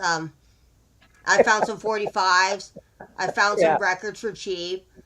Um, what did I find last time? I found selling England by the pound for like right. about $5 at Amoeba, and then I got this one from some random record store. It's not really a record store. It's actually a thrift store. Hey, look at you! Look Winded at Windley. you! Yep, I found that. I found that for $5. Nice going. Yeah, But yeah, if you ever go out to Amoeba, you yeah, gotta be yeah, but prepared. it's not so much. Like, I feel kind of embarrassed because it's like I don't want to be sort of known as this Genesis guy.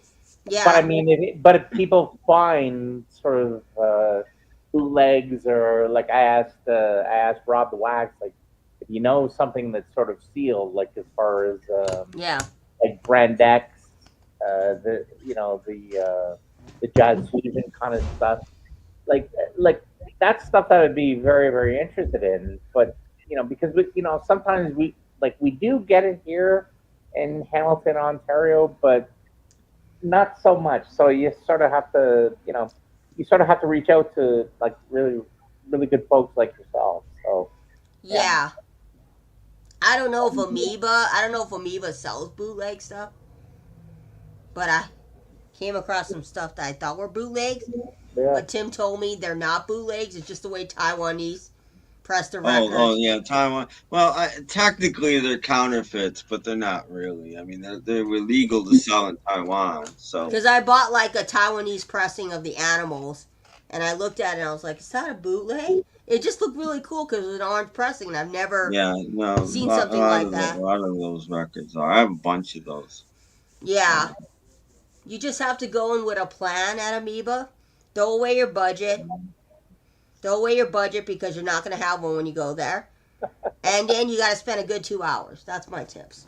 Spend a good 2 hours, maybe 3 hours. One time I spent 4 hours in Amoeba, and I saw Jacob Dylan live too while I was there, because I didn't know he was there. I just happened to stumble upon him, and he was doing Echo in the Canyon, which I know Paulina likes. I love that. He was performing that. Yeah. I asked him, I yelled out to him, I said, "I love your dad." And he looked at me and he's like, annoyed. I yelled out, "I love your dad." And he's probably like, "Shut up." I've heard that a million times. And plus, the good thing about Amoeba in Hollywood Mm-hmm. is like literally across the street, you get a beautiful view of the place that I hope someday call my future home, and that is the Capitol Tower. Ah. Also, the Pantages is near there too. If you want to see musicals, the yeah. So Lisa, how come you're I was really really hoping like at least from your previous last streams is that how come you're not hopping on the piano? I've been sick. And I'm finally getting over this cold. So I didn't want to bore people with a stream with me coughing and playing piano. You're not boring anybody. I'm telling you. Yeah, right but now. I don't think people want to hear me going and playing piano every 5 seconds. It'd be like, Well, no, don't do the. But I mean, if you just put your fingers on the piano, Yeah. like yeah, I don't know. I just did it. I just did it one day. Actually, I wanted to ask you is that the piano that you have, I think I could be wrong. It's a Yamaha upright. Is that not correct? Yep. Right. I got that piano when I was 11. Yeah, It was you know my what? parents' big purchase. They saved a lot of money for that. See, that's sweet. So that's like it sounds actually great. That's why I said it's like you should do like even if you're just doing like some sort of Yeah. like kind of funky just like like 2 chords or 3 chords whatever. Yeah. I just got bored one day and You sound incredible. Like you really Thanks. do. No, I just got bored one day and I did a piano stream and I didn't think anything of it. Next thing I know, I had like 1,400 views and I had like 50 people in there. And I was like, what the hell? I was like, okay, I'll keep doing these. Yeah, you should. No, I had people coming in there ask me to play Golden Hour by Jake or whatever. And I'm like, I don't know how to play that. And then the kids left my stream because they got annoyed because I wouldn't play it. Good. Oh, thanks. That's the cool thing. You sound great. Where I tune in, but I don't really talk as much. But because I usually just like listening her play and just lay back and Gotta have some wine. relaxing. It's sort of like ASMR, but with piano music, Thanks. She really plays the piano amazing, especially on that piano that she uses. It sounds organic. I just kind of, my parents just kind of put me in piano when I was 11. They wanted me to be occupied during the summer. You could be the next harp girl, Lisa. I don't remember her name, but the girl that plays harp. Yeah. It was just one day I got bored and I was like, oh, let's play some piano. And I was getting views and I was like, okay, I'll continue doing these. And now people ask me, why haven't you done a stream this week? And I'm like, dude, I'm taking a break. They'll come and they'll message me and be like, where's the piano stream? It's like, I'll do one soon. Be like, they'll be like, it's Saturday. Where's the piano stream? And I'll be like, I'm taking a break. Well, I didn't mean to embarrass you. No, no, no, no, no, not you. Like the young kids, the young ones that watch my stream, like 20-something-year-olds. No, no, no, you didn't embarrass me. I don't mind. I don't mind as Oh, long as people are listen, not. like I love it. Like it's really great because like when I watch, like when I used to watch, Rachel stream, and I used to see, like whether it could have been Rachel herself or Dave Donnelly or Oh, Melody, like anybody who's playing a guitar stuff. yeah. I just love so much. I love musicians so much. I Ah, cannot begin to tell you how much I love them so much. It's great. Like even like Harry Music Room or whatever. When he like he'll just sort of like just started like pull out his guitar and he'll just start strumming and just do I something mean, innocent. That's I. great. That is great to me. So that's why I pushed you like at that time. It's And I okay, didn't, but and I we didn't all. mean to embarrass No, you. no, I no, was no, no, no. We also got another great guitar player here, Miss Shields herself. yes, yes, definitely. Cannot forget that. Cannot forget that. But yeah, Yeah. we used to have a band. It was a joke. We used to have a band called Shit Sandwich. It's a VC band, and Zeb was the lead singer. It's. We don't do it anymore, but we used to have a band called Shit Sandwich. Zeb was the lead singer. Yeah, so when I hear people who are doing it, and even if it doesn't really, how do I say it? Like even if you're not out there like just sort of projecting yourself and getting paid for it, I don't really Yeah, care. Like if you're just like if you're like even Rachel, like I mean if she's out there as a fan, just sitting there just strumming her guitar and just being a great musician or yeah, guitar player. It's like I so respect people like that. yeah. This is yeah. Stick to the guitar, less Trump. So anybody who does it, if you're a drummer, or you're a trumpet player or you're a piano player, Yeah, like I am at whatever, like I just respect you so much. yeah. Like it really really warms my heart. So like when I hear like melody, like it was really really funny because it was sorry Tim, I don't mean to like hijack your show, No, man, you're fine. but I was on Rachel's show and I got I was actually very very privileged to have like I was trying to talk about my whole whatever Tony Banks interview whatever and it was like it was so like kind of innocent or whatever and then Melody came on. Ah, I was like, oh my god, listen to that guy. That guy, he is truly into the music. He doesn't give a fuck. I mean, okay, apart from the politics, whatever, that guy just loves music. He embraces music, and he loves to play music. It's like, how can you not respect somebody yeah. like that? I love when people stick to the music and less politics. If I go into a Yeah, VC stream there and you they go. start talking about politics, I'm like, dude, I don't give a shit about this. Move, talk Yeah, about something else. That's what makes me turn off a stream. When they start getting to that stuff, I'm like, bye. You lost me No. as a viewer. Cause I don't. Politics and personalities, and we don't Yeah. do that here. Just Nope. so Nope. If you, everybody we can. knows, Yeah. we don't talk about people and stuff. It's just Nope. gossip and who cares and well, move on. I'm really, really happy, Tim, that yeah, or at least you allowed me on here. Well, That- it's fine. I wasn't It's doing very, anything. it's very, very. No.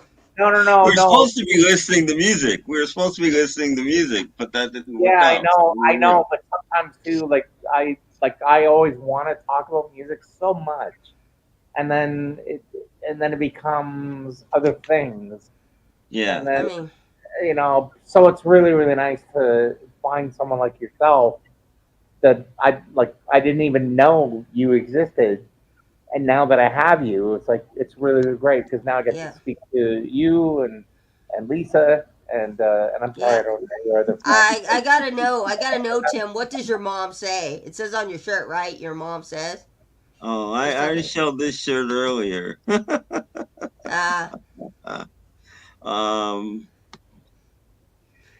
Oh, yeah. You're one halibut of a guy. Okay, I was trying yeah. to do a fish Okay, you pun. say so.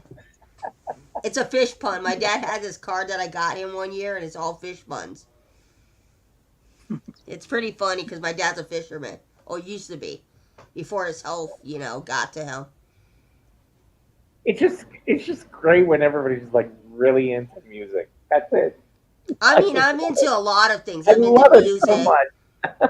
Oh, Makes believe me, me I'm into a lot of things: music, Funko Pops, movies, Santa Rio, books. I really love books. Books is my second thing behind music. I am quite the book reader. Don't get me started. I can tell you about all the authors I read. Yeah, I love books. Books my second thing behind music. I want to have a library, but I don't For know if me, I it's have enough film. space in here. Books So and Tim, Yeah. film. If I may ask, so I see like a lot of albums behind you. Yeah. You're probably a lot more ahead of me. Like I only have I think like I'm looking at two shelves. I probably only have probably maybe 500 titles. How many Mhm. titles do you have? And what made you kind of come into the vinyl world? I have thousands. I've been collecting records since yeah, I was a kid. So I've just my whole life. I've always loved music. I loved AM radio. Um, Probably David Cassidy got me into music more Oh than God! anybody else. And Oh my God! I unfortunately, love David Cassidy. but I love I David mean, Cassidy. when Wow. the Partridge Family Twins. came, that was it I for love me. the Partridge Family. Well, gotta show some Partridge Family. That's one thing we do on my streams is we show Partridge Family. Ah, Okay, man. that's enough No. Partridge Family. Okay, but yeah, but I never considered myself a record collector until I went off to college, and there was this store called RBI Records, and I went in there the first time I went in there. They had a couple of Beatle bootlegs, and I'd never spent $20 on a record. We're talking the early '80s here, so I bought two Beatle bootlegs and left the store and decided I must be a record collector if I'm spending $20 on an album. So I became a record collector, but I Yeah, always sort of was anyway. yeah. I think the Beatles also is what started me collecting. I bought one Beatles record my own money, and I was like, "Ooh, this is fun." So I was like, "Ooh, I want to buy more records." I But I remember. mean, I still have. I've shown it many, many times. But the first adult record, and I use that in quotes, but the first Yeah. adult record I ever owned, I got for probably my birthday or Christmas. I don't remember which, and it's the third Partridge Family album. And I Ooh. still own it. I still Wow. own that copy, and Come it's on, still in very Tim. nice shape. I took care of stuff. It's still in very nice shape. Yeah. You're killing me, man. And I Tim, still the you're first record totally killing me. the first album I ever bought with my own money, this was a couple of years after that, but I still own that too. That was the first Eric Carmen solo album. That's the first album. I bought 8 tracks and cassettes before, but the first LP vinyl record that I ever bought, album, I bought 45s too, but album Okay, was the okay, first Tim, Eric you're Carmen pissing me album. off. You're pissing me off. Wait, just wait. Ooh. Okay. No, he's happy because he found another Partridge Yep, collector. that. I own my original copy that I've had for 52 years now, something like that. I've carried it with me my entire life. I've carried this record with me, and I still own it. So Never what got was rid of the it. what was the first non Partridge Family record you bought? Well, I just said the first Eric Carmen Oh, solo oh. record is the first. I bought it at Hell's department store, and I'm pretty sure that's the first record I ever bought with my own money. I probably got it for Ah. Christmas or whatever. I mean, the money for Christmas. I 'Cause mean, I never what's had any money. so? That's What the thing. was? I never had any money, so I wasn't buying records because I I mean, couldn't what afford was the to get first? money. What's the first band you bought? If you can remember, the first band you bought on Well, vinyl. the first thing I bought was Bad Fingers, straight up. Not Ah, straight up, Magic Christie music, but it was on 8-track. ah. Wow, Daniel. The first CD I purchased was Ace of Base. Yeah, at 11 years old, I walked into a Target. Okay, listen to me very, very carefully, Tim. I want you to listen to me very, very carefully. Okay. When I started I have to say the word recollecting Hmm. back in 2014. Oh, same My year as whole, me. really? Yeah, I started collecting in 2014. Well. I always been collecting like since I was a teenager or whatever. Yeah. But when it started happening for me, I said to myself, I said, look, I don't care what it takes, whether it's KTEL or Partridge Family or whatever it was, I have to have everything sealed. It must be sealed. So I got not just uh, I got David Cassidy, um, Cherish. Hmm. I also got David Cassidy. What's the one where he's sitting there with the dog? Um, I can't remember the title. But I also got Me either. this. Wow. But I got it sealed. And I got it Wow. sealed with the yellow hyper sticker. Now, many people will probably laugh at this and think, well, this is not really, like why the fuck like would you spend 50, 70 bucks Canadian to get something like this? But like I said, when you have it, um, when you have that moment where you're trying to get into nostalgia and think to yourself, oh yeah, I want this.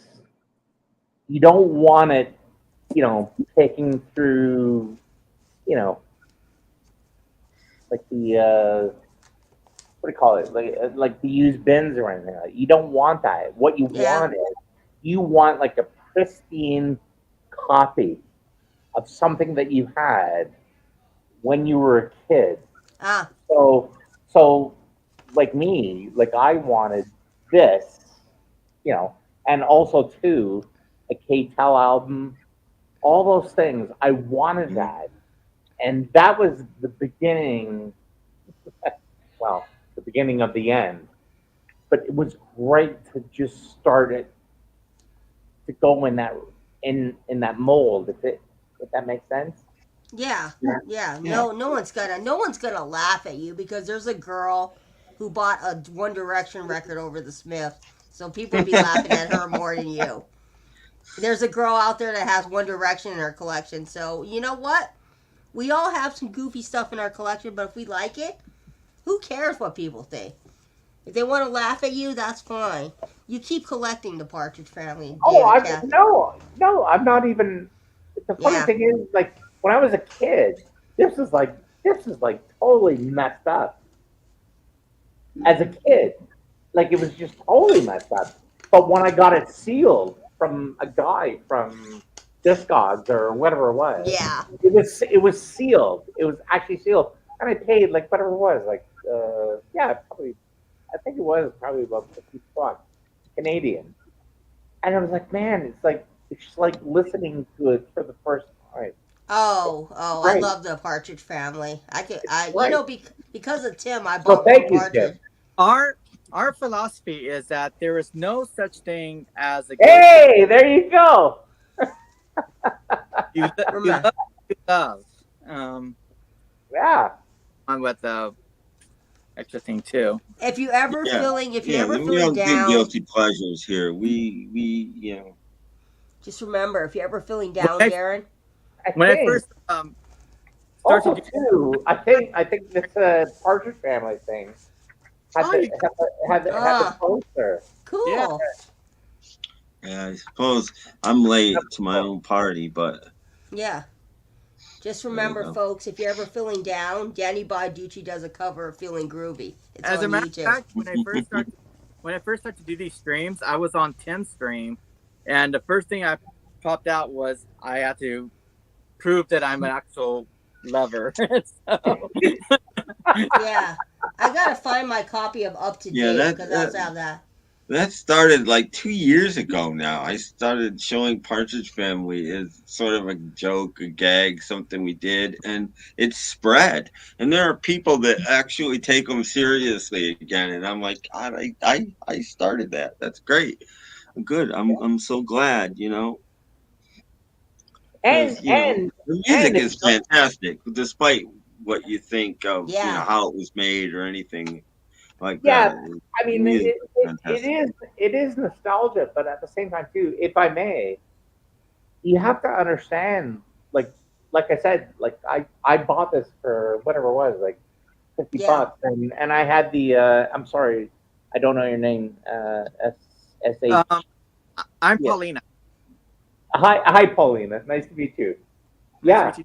So it was really, really great to see your hype sticker because I had the exact same one, but it was a Canadian uh, hype sticker when I bought it. Uh, but the funny thing is about this is that when you listen to it, um, it really does sound absolutely incredible. Like it Yeah. really, really does. Like I have my Thorns turntable and I'm running it through my mixer Nice. and honest to God, it really does sound absolutely incredible. It was So just I mean, like you could, yeah, that's yeah. Well, you know what's funny about that? See, that's funny because that one, yeah. See, that's on the quality. See, that's funny because mine is not on the quality, but the yeah, one that you have, that's really, really funny because that's the one that I had in Canada yeah. when I was a kid. That's really, really funny. But anyway, Yeah. regardless, Like I have like three when copies when of. you, when you actually play it, it actually sounds incredible. It really does. It So does. there you go. I mean, I'm going down memory lane watching the TV show again because I found it on Tubi. So I've been rewatching it. It's great. Yeah. It's great. It's great to I watch watched that it show. on FETV while I was in mom jail. I watched the whole show till it was repeating before I left already. I'm like, all right, well, Yeah. okay. It was Yeah. Mom jail. free for a while. Because Amazon. they showed 2 hours of it every afternoon, Yeah. so I mean, you get through the show pretty I quickly. mean, they tried to redo the Partridge Family show with Emma Stone and some other guy, and it just never flew. They Of course tried. not. You can't. Nah. You can't. You can't. You can't. Why? Why even bother trying? It's I don't ridiculous. know. It was some kind of a show where it's like they were trying to find people for the new Partridge Family, and it just never flew off. And I was like, yeah, you can't remake a No, classic. You just can't. no, Mhm. no. I can't believe you have that quality album because I remember that because yeah, because on the front face the yeah, the yellow sticker was not there, or Yeah. what? Sorry, it was there, but yeah, that's funny. Ooh, they Have got you, one with a crossword puzzle. I'm looking up albums. I might end up buying Yeah, one. yeah. I have them all except I don't have bulletin board. Ah, I've never owned a copy of bulletin board. yeah. I only have up to date. I only have up to date because I found out for $6 at the thrift store. so have you guys sorry, Tim. I didn't want to hijack your show. It's I okay. was just We're gonna. talking about the greatness of the Partridge Family. Yeah. Oh shit. Let's keep going. No, Yeah. I. Hell, let's go on about David Cassidy too. It's great. David Cassidy. David Cassidy, when I was young, when I was a kid, Yeah. he was a looker, and I didn't realize that he was not that age when I was like little. I actually stumbled onto a channel when I shared it with both Dusty and Tim and Lisa. Hmm. It's a woman who has a channel called My Partridge Family Collection, and I think I got Tim hooked on that because You might she like it. depth of all of each and every record as well as the collectibles that she has as well and stuff. So yeah, you should really check that out. It's called My Partridge Family Collection. Great Yeah, channel. she has Oh. amazing collections of things. She's got the lunchbox. She's got the records. She's got the paper dolls. I don't know if you ever seen the paper dolls before, but I wonder the ones. if she has the Love Generation albums. Hmm. She should. She She probably probably doesn't does, though. She probably doesn't even know about them. You should ask. but she still has an impressive collection.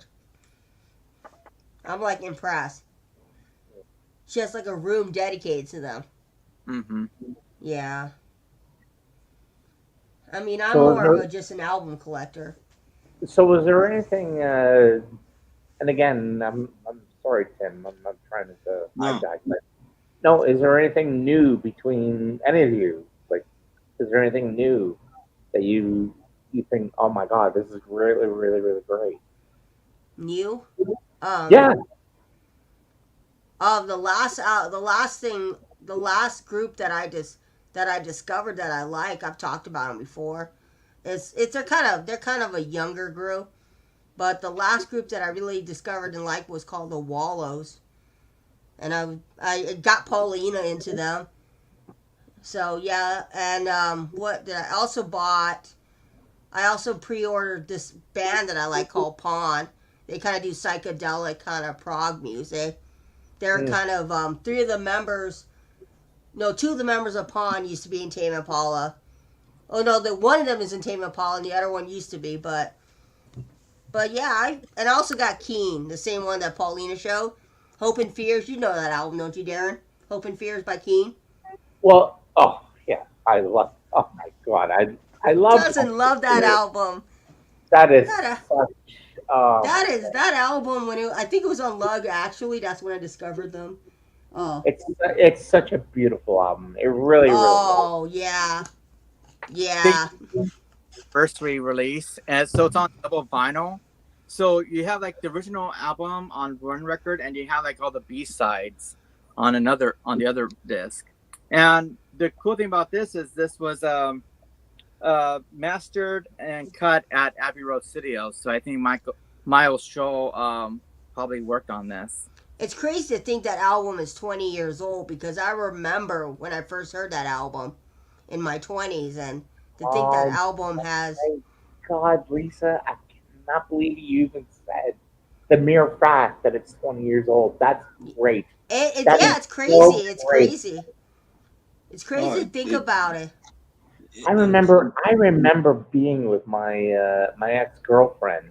She's a teacher, and Yeah. here in Canada, well, here in Toronto, Ontario, like we have this book place. It's called Indigo, Oh. Yeah. or I think there's another name for it, but anyway, it was called Indigo, and it was like this huge. Or oh, sorry, it was called Chapters. Oh, Chapters. I've heard of them. Yeah, so it was Chapters, sort of Indigo, and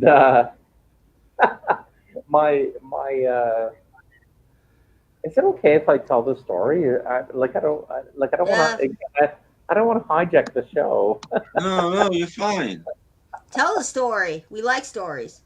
Well, okay, so yeah, with Keane, I was with my ex girlfriend, and she's a teacher, and we were she was just she was doing her and no offense to teachers out there, but she was doing her sort of like teacher thing, just Yes. just I come you from a know, line of teachers. looking at the oh what's best for my kids. And then we were on the third floor of chapters, and and then all of a sudden, I just heard this music. It was Yeah. I don't know if it was like um, somewhere to the song Somewhere only we know. yeah, I don't know if that was the song. I can't remember really, but all I remember was hearing that CP70, the Yamaha Yeah. CP70, because that was like a really really big sound, like for me, like as a keyboard player. Yeah. Um, I used to own the Yamaha CP70, Yeah, I so had I a Casio one time. so I knew the sound like automatically.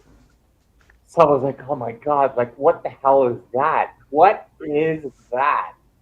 And then And then she looked at me. She goes, "What's wrong with you?" It was almost like a kind of like Yeah. everybody loves Raymond kind of moment. It was like Yeah. kind of like what are you doing? And I'm like, I gotta go. She goes, well, where are you going? I go, I'll see you in a bit. So then I go down the escalator of chapters in Toronto, and I go down and like, and this guy is like hosting this uh, like sort of DJ kind of thing, like because that's what they had like in the bookstores Yeah. back then.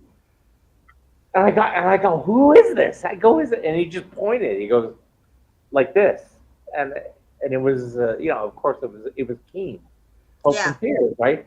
I'm like, oh my god, how much? Like I said, where can I get this? And he just like, and again he pointed, and it was like $9.99 like for the CD. Yeah. I'm like, oh my god, oh my god, oh my god, and I just grabbed it, and I was like, and then I ran back up to my my my girl, and I said we gotta get out of here. She goes, why? I said because you're just not gonna believe this. This is just like really really incredible. And then anyway, well she grabbed a few things like for her teacher Yeah. stuff, and then I grabbed it and we ran out, and then I think I think if memory serves me, I think it was like back in 2004 or something like that. I think yeah, I think remember like we ran out, but we went out and got like some sort of Yeah. like some sandwich or something like that.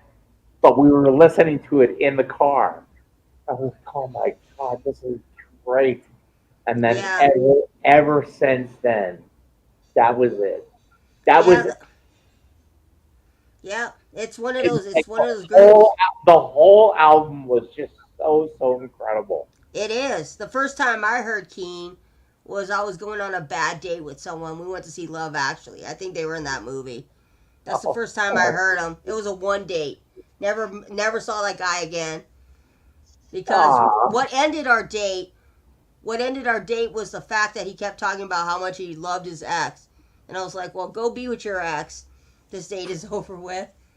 I was like, "I'm sure she misses you too."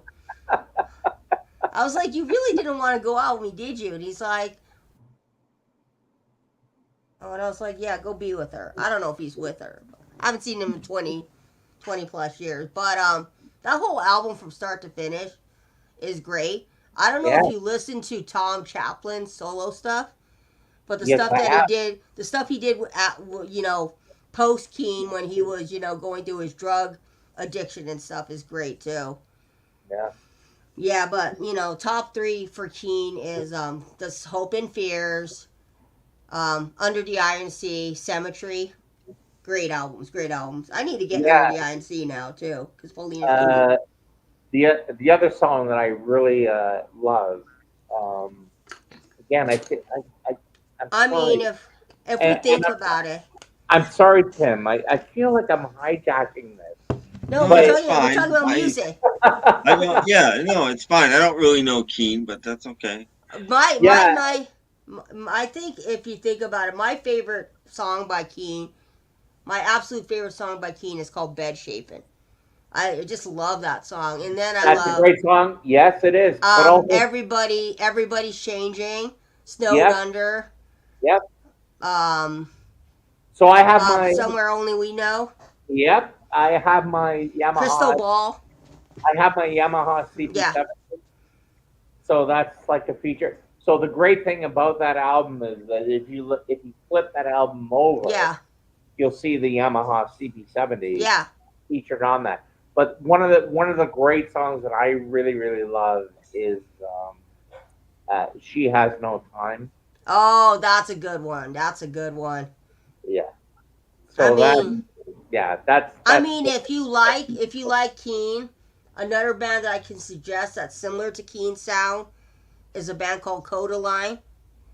oh yeah yeah yeah that's right. They're from like Ireland. They're kind of They're from similar. Ireland. Yep, you're right. Yeah, That's right. Codaline is great. Travis is similar. Yep. Um, but yeah, I think for me when I first got into Keane, back when their first album came out, I was like, well, this is great because as a piano player, I wanted to learn how to play Somewhere Only We Know, so I picked There out the you note go. because Yeah, that's I it. play by ear, so I That's was it. figuring that song out and playing it on piano. You would like them, Tim. You should check them out. You would Yeah, like them. when somewhere only we know came out, I think that was like one of the first things that was like one of the songs I was really honing on to when I was learning piano and stuff like that because I was in college at the time. And the Yeah. cool thing, I had a friend of mine that I was talking to a lot, and he was like, "Hey, I have this one song that I wrote in 1987. Can you listen to it and help me rewrite the song?" So he sent me the thing, and then I listened to the demo, and then I sent him a new demo, but I found myself making the song sound like Somewhere Only We Know. And so I was like, it was like the only thing I could come up with because of what the melody line was like. And I think I was in that kind of same Yeah. time. I was like, I'm gonna make this sound like King, and I want to see if he spots it. And he never did. And so he was like, "Hey, that's a good demo." I was like, that sounds great. So and then I didn't tell him 2 years later, like, you should listen to Somewhere Only We Know by King and listen to Yeah. this. You'll Nice. see. It was like, okay. The other Yeah, but song, I used to do that like with piano too. Is that one of the things that I used to love doing um, is that I would play a song and I would just do like a chord progression. And one of the things that I used to love doing was taking one song and then thinking like you just said, Mhm. thinking that, oh, it sounds like this other song. So I used to do this all the time. So one of the things that I used to do all the time was say, well, if you take the song, "Every Breath You Take," Mhm. by the Police, right? If you just play it, you can play it on guitar, and you can play it on the piano, and it really doesn't matter. You just hum it to yourself. All you have to do is just go, you just go, well, every breath you take. And then all you have to do is just go, slip sliding away. So you can you can actually envelop that exact same melody Mhm. for that song. And I'm not trying to be like pissy or like, you know, think, that people, it's like, oh, Darren knows what he's talking about. No, I don't know what I'm talking about. But it's just Happened. like, but all you have to do is just listen to it and just go, like, all you have to do is just go, every breath you take. And then all you have to do is go, slip sliding away. And then you keep going. And then you think to yourself, well, guess what? People are stealing off one Mhm. another. They are doing it. But but they're not doing it intentionally. Yeah. They're doing it in the sense of, well, look, I've got a song here. Yeah, it probably sounds like this, but it could sound better in this regard. There's a song that I wrote. It was called California Baby, and I really love this song. It's like one of my favorite productions I ever did. But what happened was I was playing it and I realized it sounded like Falling for You by Kobe Calais. I don't know if you ever heard. Yep. I know. Yeah. And it was like the same thing, like, you know, the capo was like on the 3rd fret, and then I was like playing it, and then I was like, okay, let's see how it sounds when I put it on the 2nd fret, and I just go down a fret. When I was playing it, it started to sound like "Kiss Me" by Sixpence None the Richer. I was like, "Kiss me." I don't want to sound like that, so I said, okay, let's take it down to, like, you know, the next fret. And it was like at D. I was like, I'm not really liking how it sounds in D. So I was like, okay, well, let's go back to E. Let's go back to, and I don't mind if it sounds like Kobe Calais. I actually liked it because it actually had a California. I'm not really into Kobe Calais. I tried. Yeah, but so what? If you know what? If it's inspiring you, yeah, it's giving you like a good sense of it, and yeah, like I said to you before. Well, like I just said before about the whole, you know, Paul Simon and the Sting thing. It's like, you know, it doesn't matter. Like, you could still get like a sense of melodic. Mm-hmm. And yes, you do steal. Like, I remember Joe Jackson stealing off so much, and he got away with it. Yeah. But it sounds great. Everybody steals. Great. Everybody steals. Joe Jackson's "Breaking Us in Two" is Badfinger's "Day After Day." Oh, listen to it. But it doesn't matter. It doesn't matter. It's still great. You are so right. Yes. It's still great. I have to answer this question because, Day Tripper, this stream started out trying to do that, and I ran into technical difficulty after technical difficulty to where I finally gave up and just did this. So yes, I tried to play music tonight, but it didn't work. It's coming soon. I got to work on some stuff. Yeah, because people were telling me you were live, and I was like, oh, I don't want to go on the same time as Tim. So I stopped my stream. I was like, no. Well, and then I went to see you. I went to see you were live, and I was like, dude, let's give Tim some support. I don't have a time, Day Tripper. I just do them when I feel like it, and I felt like it tonight. I was gonna play trashed records. I hooked up a trash turntable, and I just couldn't get it to work. That and my computer to work at the same time. One worked, and then the other didn't, and then the other worked, and an hour and 15 minutes I spent on it, and I gave up. Yeah. So that's your answer, Day Tripper. I tried. Give me a few days. I'll try again. Yeah. I didn't hope it didn't take away from the stream. No, you were talking about something that me and Paulina were into, you know. No. I just wanted to answer that because he's been, you know, one of my your faithful people, for a while. So I wanted to just answer his question. That's all. Go carry on. No, when I was in the kitchen, I was thinking of another group. I really didn't want to. No, when I was in the kitchen, I was thinking of another group. There's a group that's similar to Keane, and similar to the Script.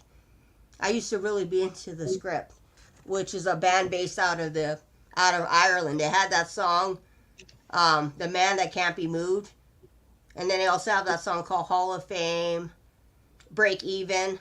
You might have heard of them, Script. The Script. You should listen to them. They're kind of similar to Keane. And similar to Codaline and Coldplay. I was listening to Coldplay's new song. If you're out there, Chris Martin, what the fuck? I don't know. Now, speaking of Chris Martin, it was a thing where I will say that I did steal one song intentionally. What? But it was done with good faith. And that is, one day I was like watching those YouTube videos it was like Watch Mojo kind of videos. And they're talking about, like, you know, songs that ripped off other songs.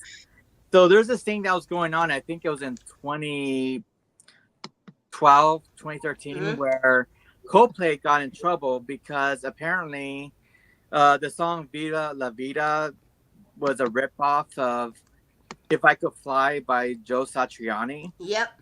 And and I was listening to both of those songs. I was like, I'm not hearing it. I'm just not hearing it.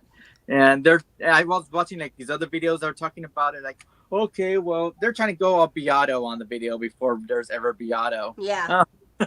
And I was like, yeah, I still can't hear it, And so I remember listening to If I Could Fly by Joe Satriani, and I was like, this sounds pretty cool. Doesn't sound like Coldplay, but it sounds really cool. And so I ended up writing lyrics to the song, and and it was a thing where like, okay, I actually am stealing this song. I mean, when it comes to Coldplay, and their albums, not all their albums are great. I like Milo Xylo. I like the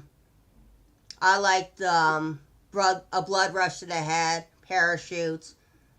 I just there, and then even though I wasn't really into the album, I bought Music of the Spear, which was their last release. But yeah, Coldplay's always been a hit and miss for me. Like some albums are better than others. Their last great album, I'm gonna go on word saying this. Their last great album was A Blood Rush to the Head. After that, I kind of was like, man, Coldplay, you had me with that album, and then ever since they've been doing poppy stuff. Yeah. Well, isn't Coldplay sort of like considered the Weezer of England? Yeah. Yeah, because I remember the first time I heard them. It was like 2000. I had gone to a cheese factory with my dad. I was 17, 18. And I was listening to Star 90.7, and the guy on the radio said, "There's this new group called Coldplay. We're going to let you listen to their song Yellow." And I was like, okay. So I listened to it and I was like, ooh, I like this. So I was like, Dad, I need to go buy this album. I need to go to like Sam Goody or whatever was the store then. My dad's like, okay.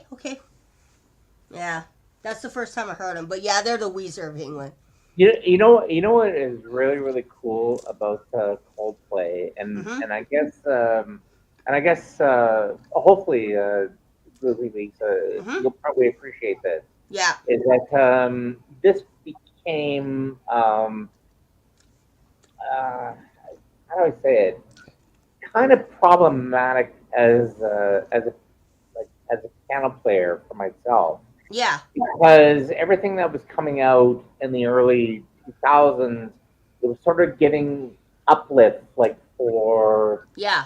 things that were coming out like as far as guitar players. Yeah. So when Coldplay came out like in the 2000s, Yeah. it was really really great. So my favorite album, well, of course, Rush, Yeah. the Head, Yeah. but also X and Y, and Oh, also X and Y is great with Speed of and Sound. also to Viva La Vida, the that that album. Those two albums are really really significant Yeah. because they really really, I don't know, I don't know, like it's really funny. Like I'm seeing Stephen Schnee here, Yeah. and I know he's like the god of of music No, no, too. no. Yeah. But when I hear Coldplay, I just love those two albums. Yeah. And I X mean, and Y, X and Y, and also to Viva La Vida or whatever. yeah. Those two albums, they really, really had a major significance in the 2000s. Yeah. Totally. Yeah, I mean, the very first Coldplay song that I yeah, learned to play on piano was "The Scientist." That was yeah, the very yeah. first song I wanted to learn on piano, and I, played it by ear. And so one year my parents told me, you can get whatever you want for Christmas. So I said, get me the Coldplay piano book, the Easy Coldplay piano book. So they bought me it That's great. That's so because great. at the time when I bought that album, I think I bought that book what year was that? 2006. I think Viva La Vida might have came out in 2008 or 2009. Yeah. Which is kind of interesting when you look at the video that they did for that song. They have the same director as the video for Depeche Mode. If you're out there, Dusty, Antoine Corbin did a similar video to Enjoy the Silence. Well, it's funny because you're saying about the whole video portion of it, Mm-hmm. but see, I never thought of that. I thought of I just noticed that when I was watching it I because I just thought of the music, like the beginning stages, like that beginning thing, that yeah, thing that like whatever, like what's that thing, that intro, that yeah, musical intro. I yeah, thought that was really really cool and really good at that time for them to do that because yeah. It was like nobody else was doing some stuff like that. I mean, if you think about it, most of their songs are like in the key of C, F, and G, and Yeah. F chord. Like if you play Paradise by Coldplay, it's Oh F, God, A, I G. forgot about Paradise. You're right. You're right. That's Paradise right. is. Yeah. I mean, the last time I saw him on tour, it was the Yeah. only time I saw him, was for Milo Silo. Yeah. Yeah, I took my sister. Ooh, yeah, that is my Nice. favorite. Yeah. That's my There you favorite. go. I can show you all the Coldplay I have. Hold up, we could be here forever. I'll take a nap, Lisa. Wake we me up will. when you're done. Mm, play Oh, now I feel bad. That's terrible. no, I feel bad. How are you coping, Tim? Are you doing all right? It's fine. I'm just not interested in any of that kind of. It Well, just you know doesn't what? interest me. You know what? Yeah, but it's your show, so you should Well, be, that's okay. you should But no, you should be promoting like more of I'm what not you're. gonna. I'm not gonna make people not. I'm not gonna say no. You can't talk about the music you love on my No, show. no, I'm not gonna do that. no, no. Why I would I do know. that? No, I've heard from no. them. We also need to acknowledge that today we lost an amazing singer from the '60s. Her name was Françoise Hardy. yeah. She died at the age of 84. Well, I didn't know she died. That is sad. Yeah. Very Hello. sad. I also have this one too. 24. Oh, Stephen, you're funny. Music You're of the right. Spears, That's funny. A Head Full of Dreams, and Parachutes. Yeah, And- nice. There you go. And I wanted to acknowledge that today is the 45th anniversary of Got the Knack. There. I love that song. Oh my God. Are you? Oh my God. No. Really? Yeah. Today was the 45th anniversary of Got the Knack, which holy crap. I Yeah. love the Knack. I Yeah. love Get the Knack. Yeah. Oh, Tim, can I add? Okay. I'm trying to make it slightly towards you. Do you remember WKRP in Cincinnati? Yeah. There was Yeah. there was a scene where I think there was Herb Tarlick was trying to do what do you call it? He was trying to sell life insurance, whatever, and they were all kind of. And then there was Dr. Johnny Fever and Venus Flytrap. They were just like holding themselves back in the DJ booth, and then they did the Good Girls Don't Cry. Don't you remember that scene?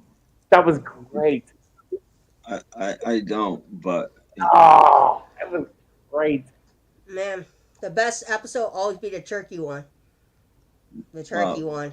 yeah, probably. But my favorite scene ever in WKRP is Herb and his wife weren't getting along, and Herb becomes missing, and everybody's looking for him, and Johnny finds him first, but everybody finds him. Of course, it's in a porn theater.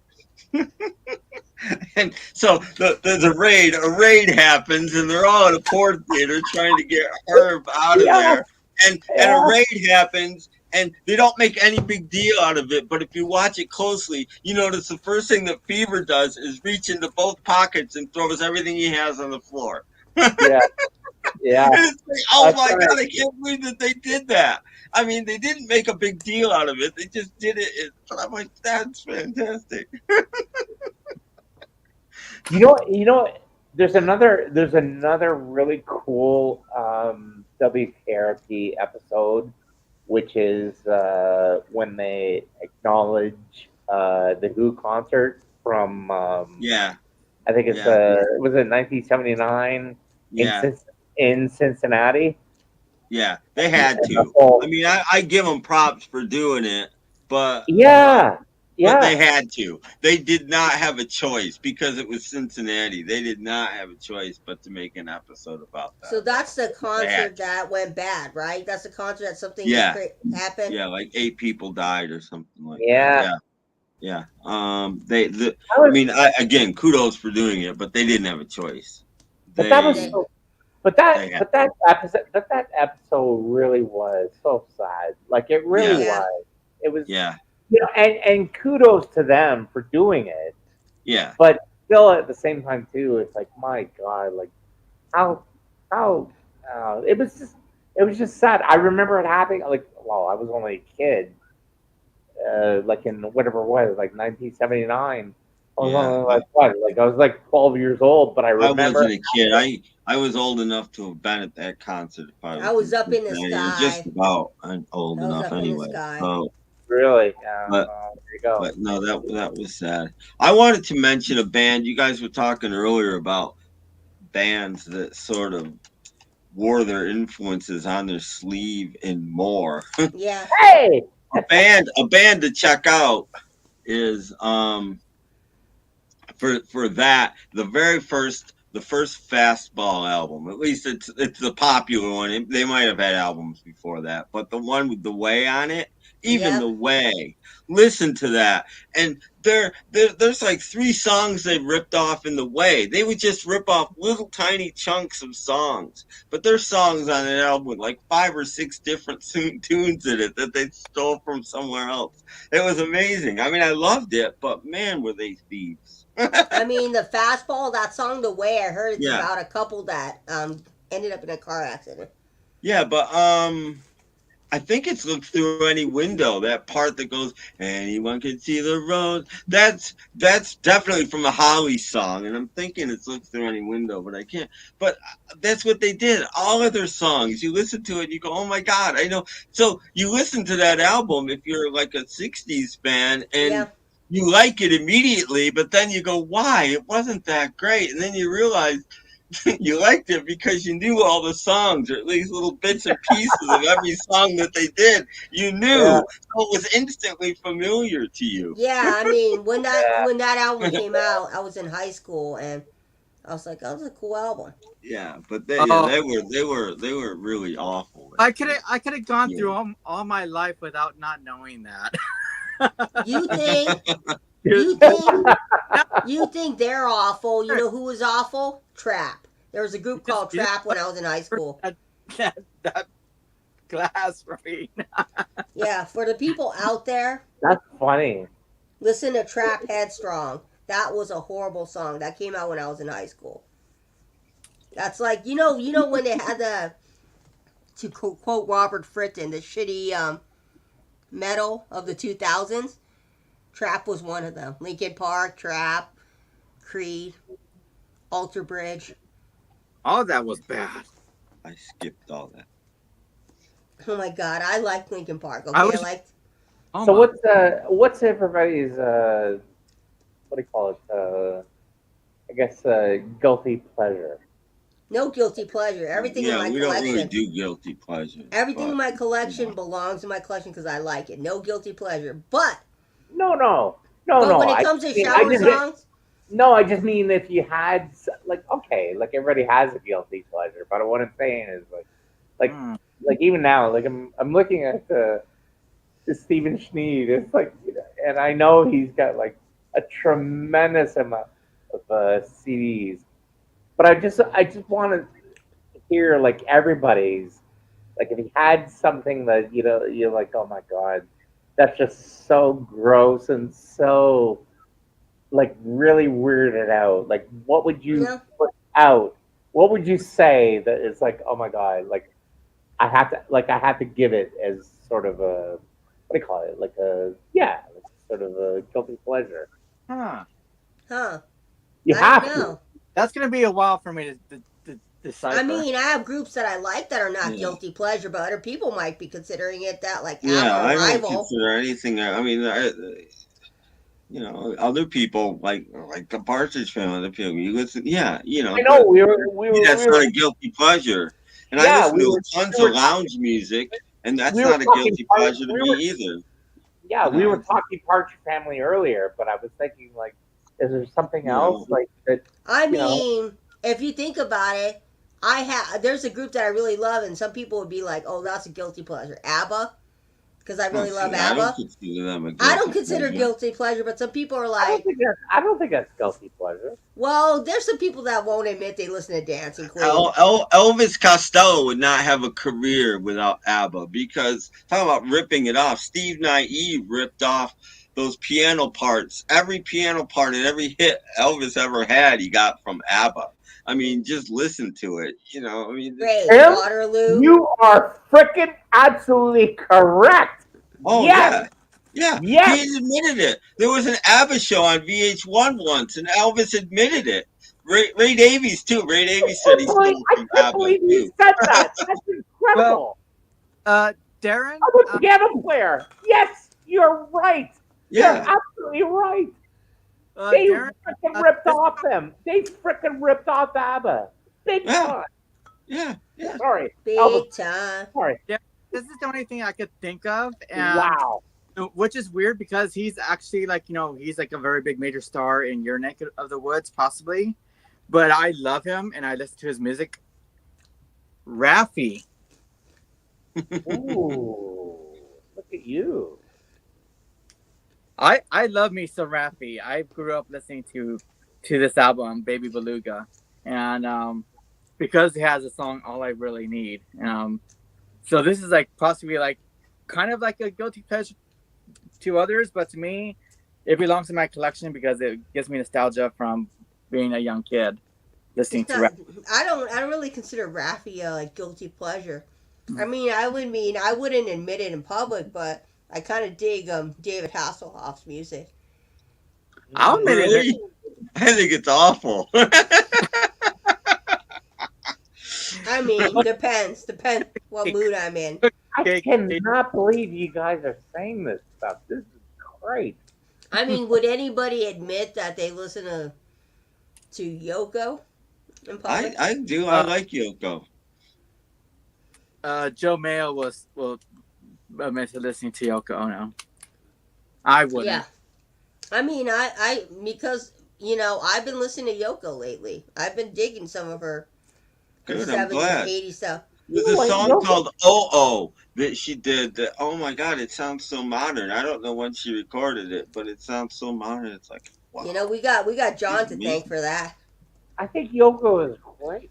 I think she's great. I mean, one year I dressed up as her for Halloween. It was a funny thing because I had her hair. I used to have long hair. You just put on some clothes and left your house. Be honest, Lisa. No, I wore Everybody said, "Oh, Yoko," and you said, "No." I wore all black. I wore all black because she's in one picture. She wears all black. And then I went and got some printer paper from the library, and I printed Yoko's big Yoko Ono. I'm Yoko Ono, and yeah, I was a lazy costume. I think. Well, okay. You're right, Tim. I do like some of Yoko's songs. I do like stuff that she did on. I do love Sisters of Sisters. It's a way better song than its flip side. I do like a couple of the songs that she did on Milk and Honey. Yeah. So I will give her that nudge. Even though I think I'd rather listen to the Shags than her. No, I mean, the Shags are great, but Yoko, Yoko's a talented musician. As far Yoko as is not that. Yoko is not that bad. Yoko's not that bad. There's worse things that you can listen to. She's an incredible artist. There's no doubt. She's great. I mean, there's this one what do you call it, guitar player he's some sort of medical guy. I was going to say medical guy. He's just this kind of like really, really crazy, like really crazy metal guy from, I think he's from Germany. And what he does is he puts his metal music towards Yoko's kind of whatever ethereal Yeah. thing that she did like in like the art gallery and stuff like that. And I think to myself, my God, like I it's probably just, saw that. it truly sounds absolutely incredible. Now what I'm saying is that mixture between him and her, it sounds incredible, Yeah. but at the same time too, I guess he is kind of like, I don't want to say like I guess he is kind of mocking it or sort of making fun of it, but at the same time too, it's like you can still get the Huh? melodic, you can still get the melodic portion out of Yoko Mhm. and still get something really, really good Huh? out of it. And I Yeah. think that's what this kind of metal guy was trying to do. He was opening So it up to a new, I guess, a new genre of people, because metal people necessarily wouldn't gravitate towards Yoko, because they like their Iron Maiden, their Judas Priest. But Um, I think her vocal is meant for metal. I could hear it. Actually, could hear that her vocals like it should have been like a front vocal for some type of metal band or something like I that. mean, yeah. Especially Well, some band like in the Northern. early days, but later on, I mean, she wrote some like amazing songs and some heartbreaking songs. Mrs. Yeah. Lennon, oh my God, Mrs. Lennon is, and it's in prophetic songs too. Half the world is always dying, you know. I mean that's a line, and then Yeah. it happened. The B side of Walking on Thin Ice, it happened. Oh my God, what an incredible song. I don't know Um, what music and Do art is talking like about. number one is possibly every man has a woman who loves him. that's a Um, mhm. great song. That's a Yeah. very good song. She's a good Yeah. songwriter. I mean, I'm sorry, she was. And I mean, I went down the rabbit hole of Yoko, and I was listening to a I lot of wanted Yoko stuff. as a she was a woman. better singer than Linda. I'm sorry, Paul, but she was. I hate to say it, but Not yeah. hugely better. I'm not saying hugely better, but I think she was a better singer than I Linda. mean, because a lot of people like Wild Prairie. A lot of people like that album, but No, yeah, Yoko. it's a good album, but Yoko's done better, I think. I can't remember the song, but it goes, it was off Oh, the Yes, I'm Your Angel. We were talking about that earlier. yeah, Yes, I'm Your Angel. I like that song very, very much. I think it's great. I mean, when I think of people who sound similar to a Yoko who has a kind of a Yoko s to them, I think of Bjork. I don't know why, but Bjork kind of has like a Yoko. B-52s more than Bjork. I don't Yeah, know. Um, I think but Bjork's weird, I think but like I when like her. Lobster came out, I think John Lennon said it best that he was like, "Hey, yeah, this band is doing music that Yoko was trying to do back in the early days of Plastic Ono Band. I think that sound is well, coming back. So Yeah, it I was like heard the. one of two things that brought Lennon and Yoko back into music. The other one was John Lennon hearing Paul do "Coming Up," Yeah, um, That's right. and so I I think mean, yeah.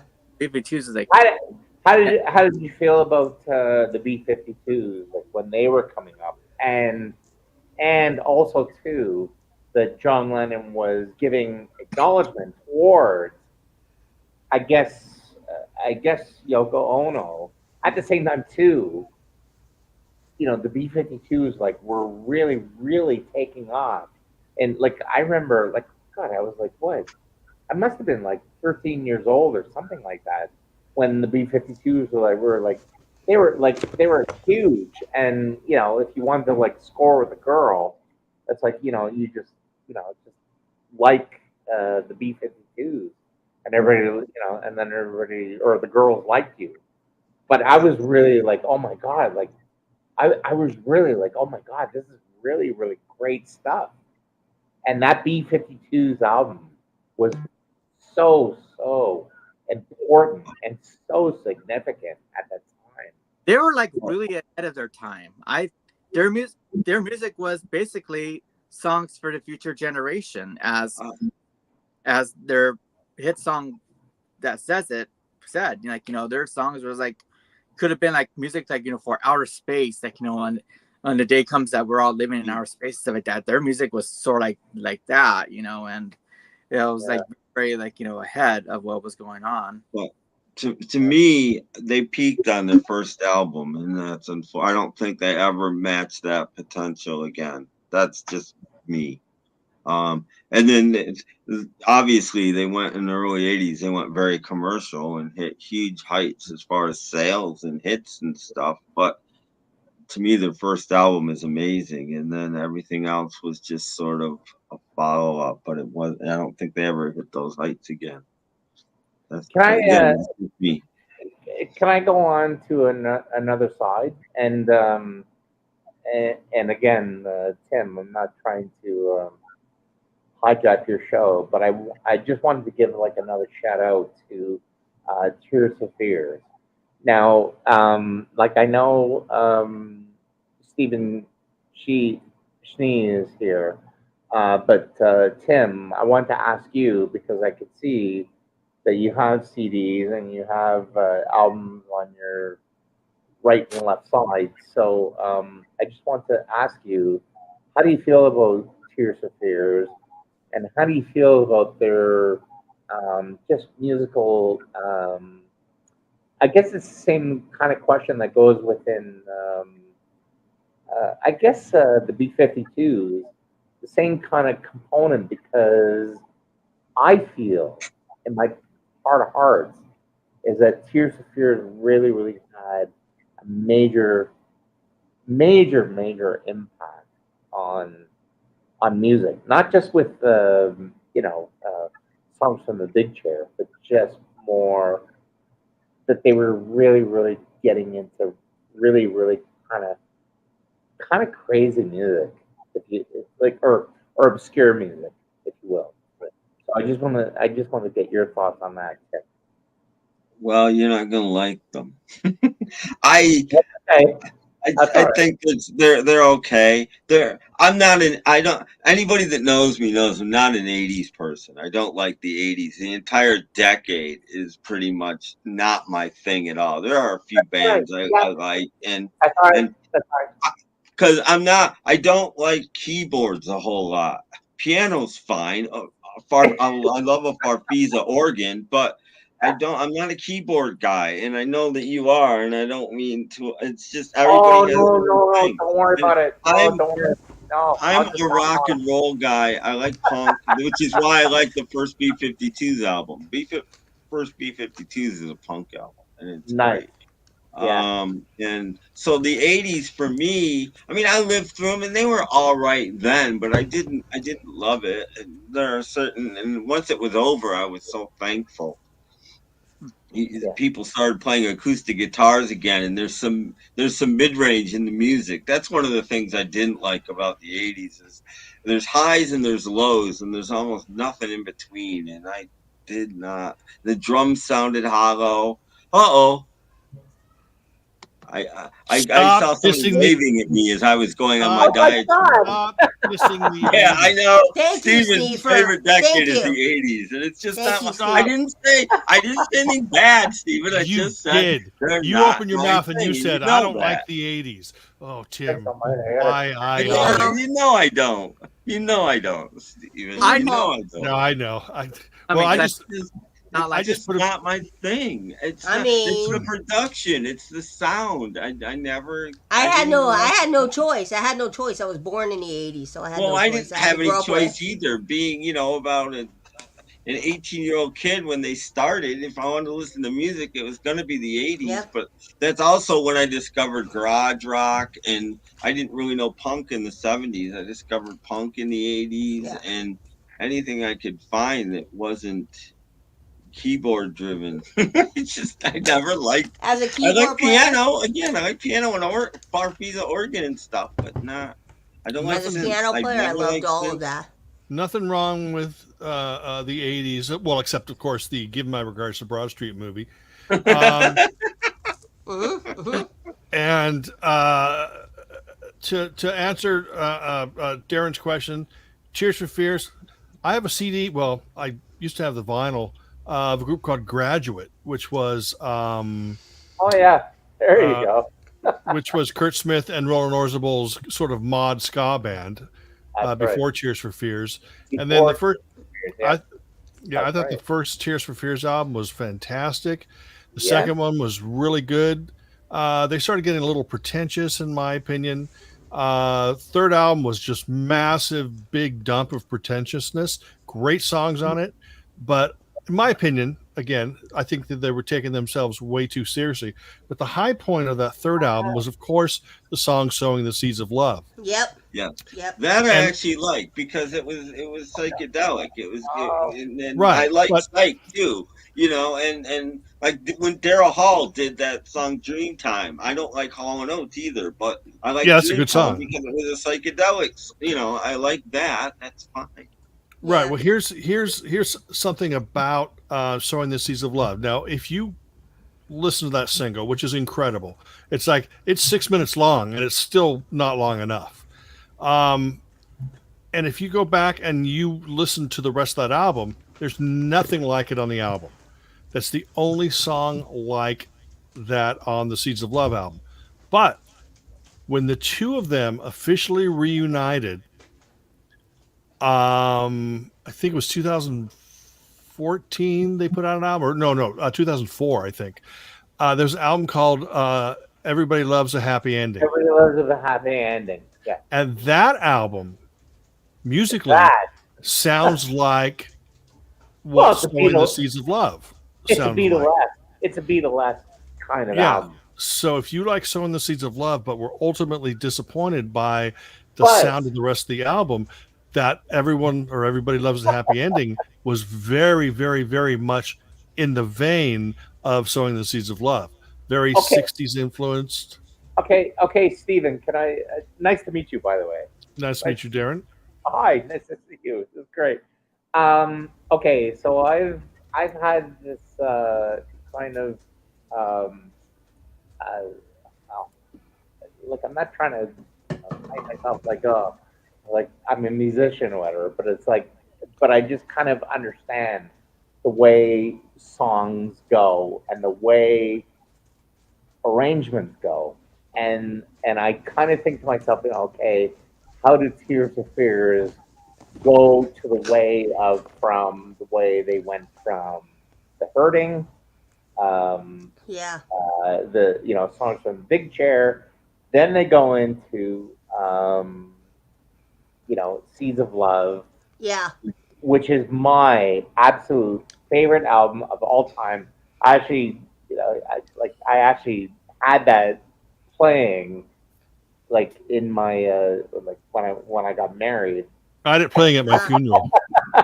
It's just such a it's just such a building kind of album, and I think because too, and I'm not trying to be pretentious or kind yeah. of what do you call it, like kind of like really kind of weirded out or anything, but I love Stephen Wilson from Porcupine Tree, Hmm. but at the same time too, he's recognizing that as a great album as well.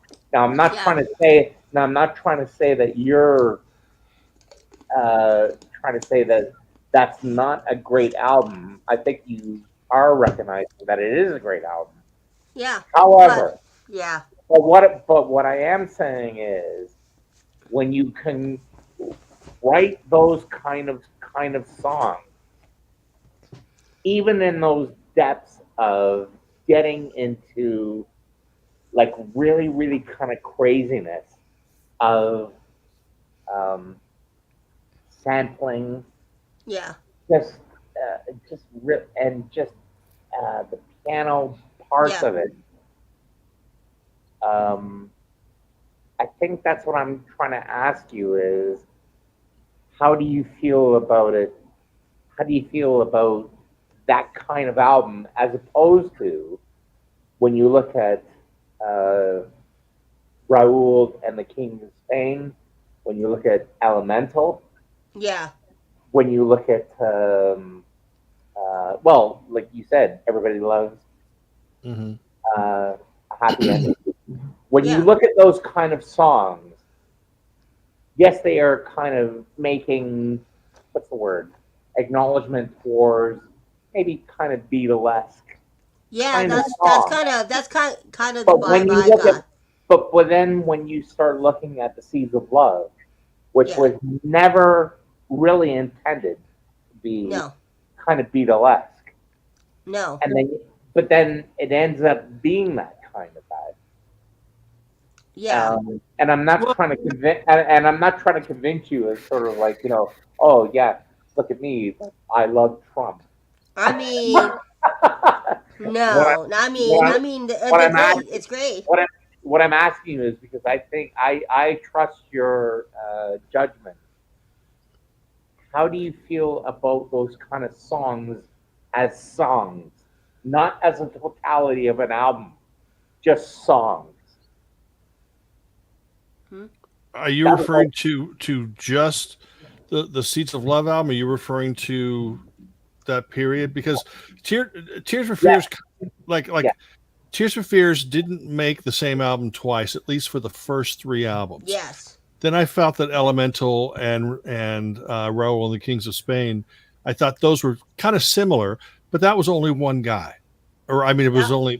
it was only Roland because he had Yeah. Yeah. It's very that's rolling right. albums. Yeah, because it was him by himself. Yes, yeah that's yeah yeah, and there's something to be said of any artist and chemistry. You know, when you're looking at a band that comes out, they've got 5 members and they put out 2 great albums, then one of the members leaves, and it could just be the keyboard player, you Yeah. know, or it could just be the vibraphone player or whatever. And then the next album or the album without him sounds different. And the reason that is because you have this certain chemistry, and if you take one piece away, everything changes. You can bring another keyboard player that's even better, Yeah. but the interplay between all the musicians is different, and that's why it's like Tears for Fears kept building up in terms of production, uh, yeah, from The yes, Hurting to Songs from the Big Chair, and then after Kurt left, then they kind of just knocked it all down, and he was coming from more of a singular vision. And I don't know if anyone's ever heard the Kurt Smith solo stuff, but he put out an album. oh That's, yes, I know you're gonna go. Yes, yes, he put out an album called Mayfield, yes. and That was, and that was there's great. there's a song there called "What Are We Fighting For," which is very sowing the seeds of love. Yeah. And so you can see where that influence was, because after he left, they didn't have any more of that Beatlesque vibe, that really No. hook laden vibe. And I always thought it was weird that Kurt sang a lot of the first album, but very little of the second album. But how Yeah. did you feel? How did you feel about that? If I may ask, how did you feel about towards that uh, Kurt Smith album, as opposed to I don't know if you heard. Well, I'm sure you have. Like you're the god. So No, I'm not the guy. I'm just a schmuck No. He's not with above Jesus. with no, with no, with no. too many What about, CDs. okay, what about the Roland Orzabal solo album? That he I did? wasn't a big fan of it because at the point he was trying to be too modern. Well, no, I'm sorry. For him, he felt comfortable doing with what he did. I didn't feel that he worked with those kind of electronic rhythms and strange things. I wasn't a big fan of it. But see, the thing is it's But just see, I didn't my like that opinion. album either. You're Yeah, right. it's Yeah. just my opinion. And I mean, there were a lot of bands that I feel were Disruptive to themselves. no, there are a lot of bands that I felt just went into directions I didn't Yeah. follow. You I didn't didn't want to follow go. with. Yeah. Yeah. No, I mean, that's fair. I mean, Yeah. what did you think of their? What do you Yeah. think of their last release that they did, the Tipping Point, the one that they released? I think of 2017, 2018. I thought it was just mediocre. I mean, Yeah. I Oh liked my it. God. Oh my God. Everybody else Lisa, loved it. Steven, honest God, I feel the exact same way. You both Yeah, do. it could have been better. I I thought think. it was like, yeah, it could have been better. I I But actually think. bought that album and there's didn't some good see songs, why everybody loved it. I didn't but get it. I think on the totality of an album, Yeah. you can't like I don't know. I guess I sort of I don't even know if I share the same example like towards Steven, but to me, I think um, everybody loves a happy ending. I think that's a much better album as a totality Yeah. as an album as opposed to the latest. I think Everybody Loves a Happy Ending is a great album. It's a I great. I think it's phenomenal. It's just incredible. I And don't they, understand. they should put that out as I a just think they record wanted to store. try to. I think they wanted to try to have a comeback, and they thought, oh yeah, we could totally have a. It just my favorite album is either The Hurting or Songs from the Big Chair, which I Right. think a lot of people will probably say that for their answer. I mean, I like Sowing the Seed of Love. Don't get me wrong. I kind of felt the Beatle, Sgt. Pepper's kind of influence on it when I was listening to it. Well, there's in terms of music, a lot of times a person's favorite album is kind of like your gateway album. Yes. So, like for me, my gateway XTC album is Drums and Wires. That I was the have that one. first. That was the first album I bought by them, and then I went backwards, I love it. and then I started moving forwards with them, and I lost interest about the time of. I mean, I thought None Such is a really good record. No, not None Such. Apple Venus.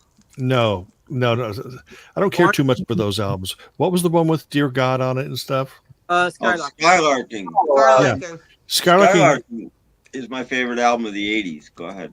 Yes, Skylarking See. is a great album, but my gateway was Drums and Wires. So my holding point with XTC is Drums and Wires, Black Sea, and English Settlement. And I don't prefer to go, or I mean, I go beyond that. I have them all, but Yeah. those are the ones I always go back to. The Gravitate, right? Right. And Yeah. some people, like the Stones is another good example. Sometimes your favorite Stones album is your gateway album, unless of course it's like Dirty Work or some piece of crap like that. Yeah. Don't get me started about 80 Stones. But We but don't. like we don't. but like Some Girls is my gateway point now. I love things like Between the Buttons and Yeah. like the compilation Flowers and Goat's Head Soup and XL on Main Street. I love that stuff. But my favorite Stones album, I'm not saying it's the best, but my favorite is Some Girls because that was my gateway. Mhm. So sometimes I have people, I mean, going back to XCC, sometimes people go, oh yeah, my favorite is, what was it again, Tim? Skylarking. Why? I never forget. Skylarking. Tim likes something from the 80s. Yeah, I for years I can't remember the name of it every time I talk about the album, but I'm very familiar with the album. In fact, I bought the import album before Dear God was on it because I had the 7-inch of Grass, Well, and Dear God was the B-side of that, and then K-Rock started playing that, and then it just took off.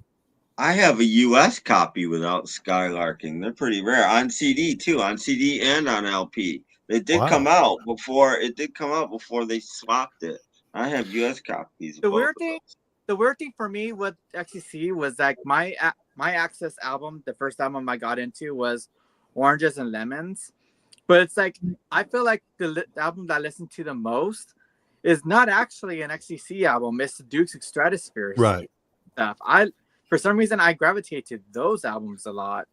Well, again, 60s. And somebody asked me, I'm going to do this real quick, what my favorite decade of music is. It's the 60s by far. And my second will be a surprise to some people because it's probably the '90s, but it's not the stuff that You smell general funny. radio was playing. It's '90s was the return of power pop, which is why I like the '90s. There was a lot of really good bands that I liked in the '90s. Especially from Sweden. There was just a great wave of bands like Beagle, This Perfect Day, Eggstone, Brainpool. All these great bands were coming from Sweden and putting out these wonderful records that a lot of them were getting released here, but they just weren't getting played. The Wanna Dies, people like that. And then of course here in the U.S. you had the Not Lame label putting out a bunch of really cool power pop records. Of course, you had the Jellyfish records. Yeah, you're Jellyfish. For me, Jellyfish, Posies, Teenage Fan Club, Matthew Sweet. I like Matthew Sweet's channel. Idols. Me too. There's a lot. Superstar. I'm a huge Superstar fan. And tons of freaking great music in the '90s. See, Superstar came from Scotland. In fact, I feel one of the most overlooked Scottish bands around was BMX Bandits. Because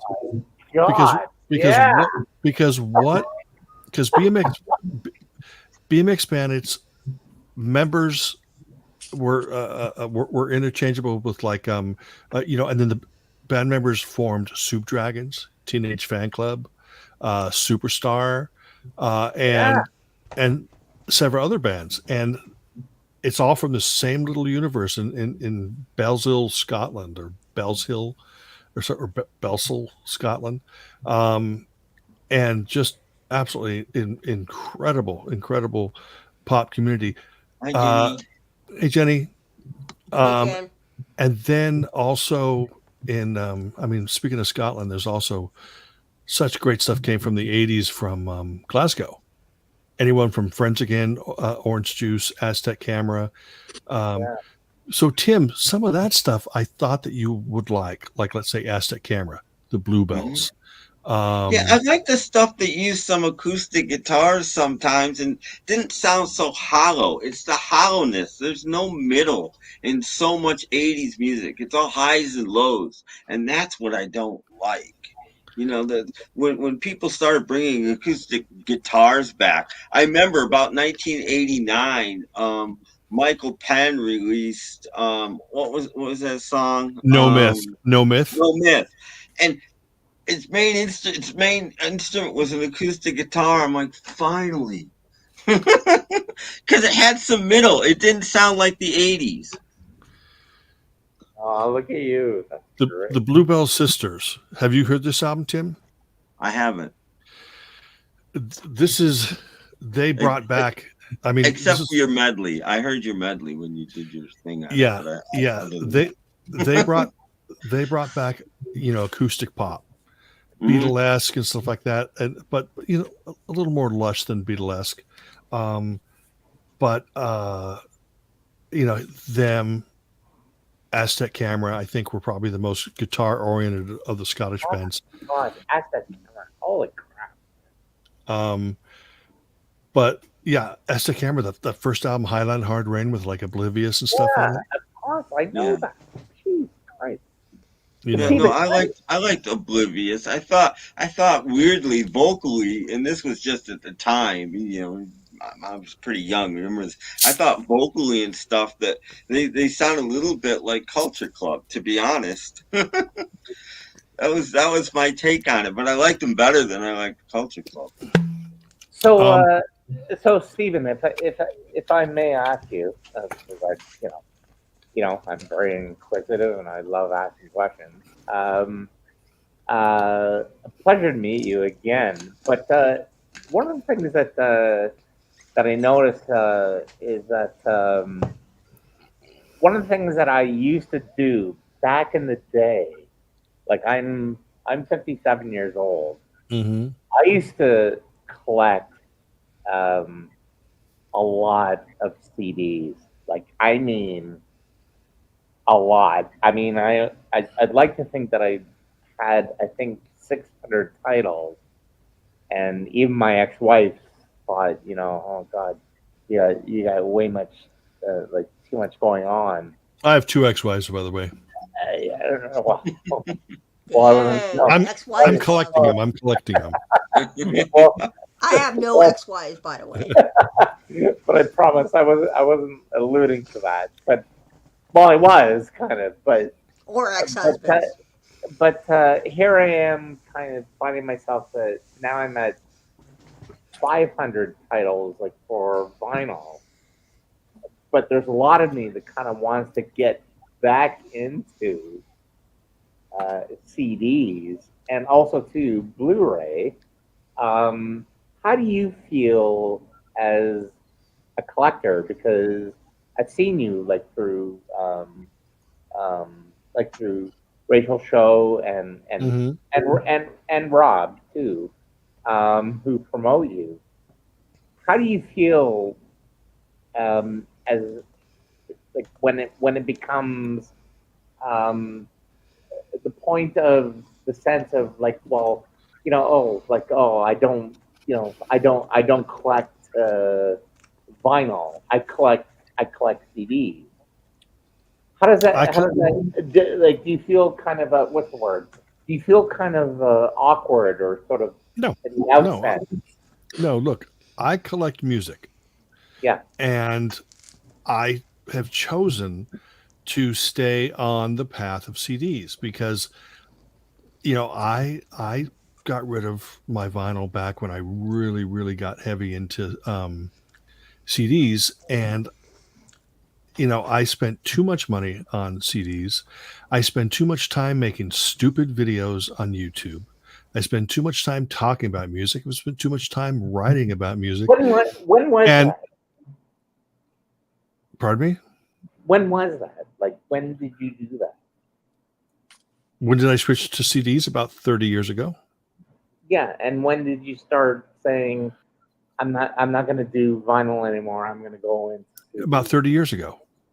Okay. Yeah, you already said that. You already said that. Okay, that's fine. No, more about 35 years ago, maybe. Or, Ah.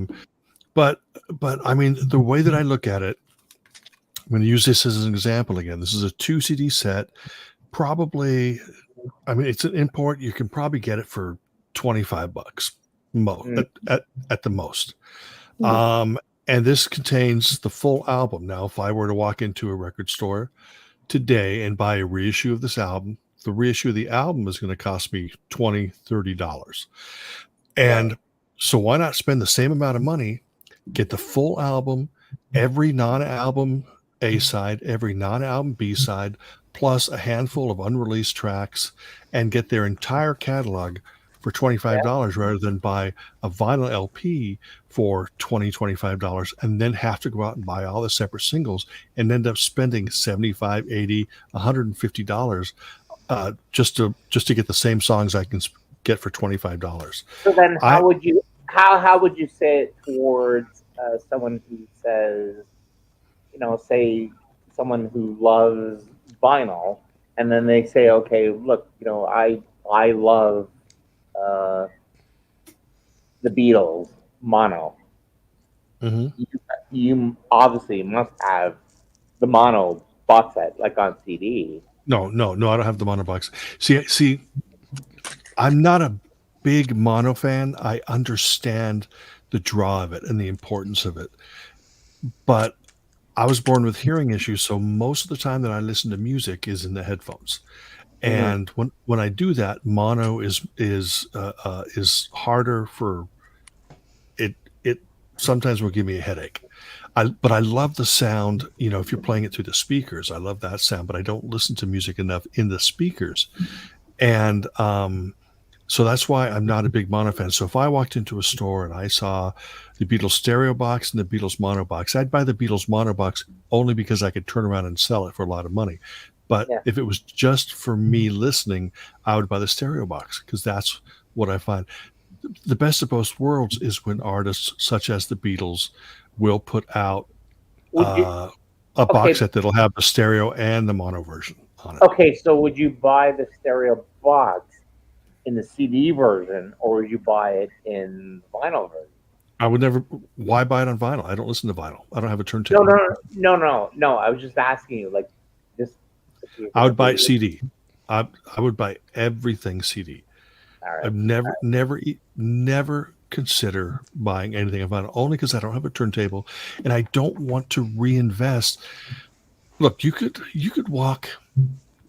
The perfect example was there was a Bob Mould box that came out about 5 years ago, and it was like, let's say, 19 CDs, and you could walk into a shop, or no, let's say go on Amazon and buy an import 19 CD box set for $125, $130. Yeah.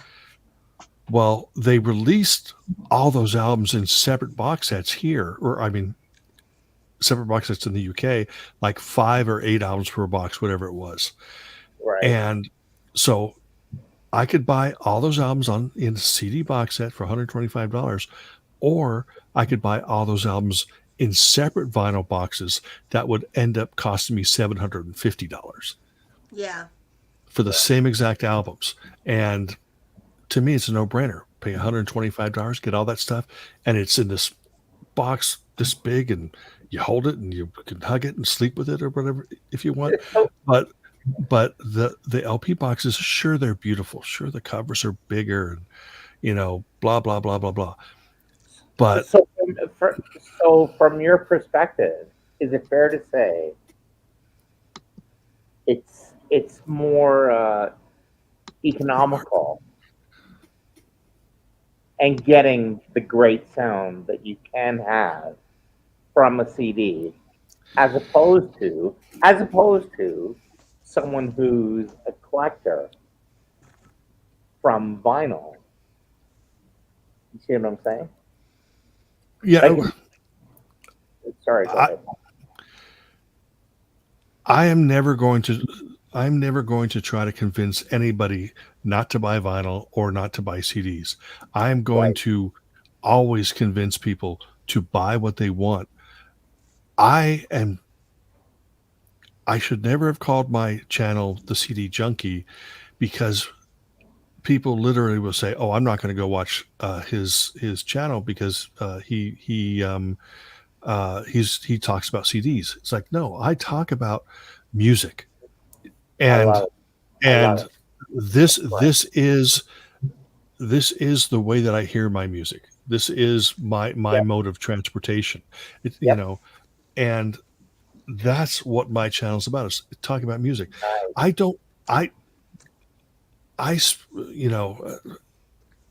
If somebody has never been to my channel, I talk about music, how it makes me feel, how I hope it's going to make somebody else feel, how it affects me, certain part of my life, all that kind of stuff. I don't talk about pressings. Like Tim, God, you get on the phone with Tim and he goes, "Oh yeah, I got this. It's a good pressing." It's like, well, what do you think of the album? I don't know. That's not true. I know. I get. How many 29 set records I have? That's not true. No, I know. I'm just kidding.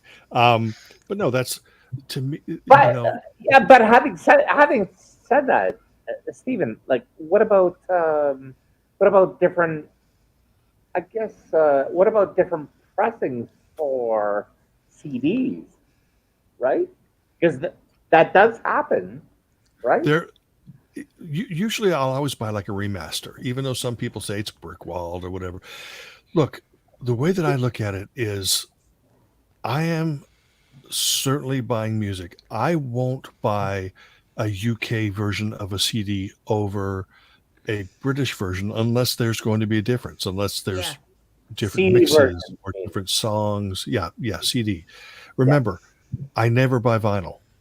Right. Whatever I talk about is CDs. I don't care what format people buy stuff on. I don't care. Paulina was showing Get the Knack on cassette a little while ago. Of course, I would piss all over that. I mean cassettes, cassettes kind of suck balls, when I mean, see, it's great to have cassettes, like I do probably have a few cassettes in my collection, like in the closet somewhere, of like albums that I loved, and I bought the cassette for 50 cents, 10 years ago, just to have it because I remember having it when I was a kid, or whatever. Yeah. But generally speaking, if it's going to be something I'm going to listen to and I'm going to love and I'm going to try to push on my channel, then I'm going to be playing CDs. And I was just joking with the cassette that Paulina was showing. I don't think that the cassettes are that's evil. Get those the hell out of my face, Paulina. That's something I just never will get back into collecting is tapes. Oh, Dave. Oh yeah, that's right. I forgot. Paulina's a Beatles nerd. Yep. You got that. Then again, I Beatles is my favorite band. I just don't talk about the Beatles, and I say that many times. There's so many people that talk about the Beatles and they can wax eloquently about it, and I don't have anything to add to it. I just love the Beatles. What am I going to say? Like, oh, I got a boner when I was listening to Eleanor Rigby, Why would you have a boner listening to Eleanor? I don't know. All the Beatles songs.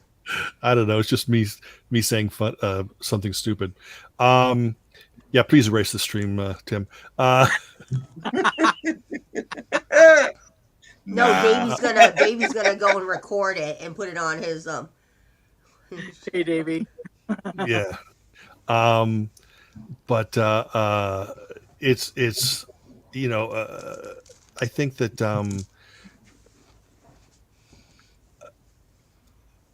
I don't fault anybody for talking all day about the Beatles or all night about the Beatles or jazz or whatever. But like I said, I just.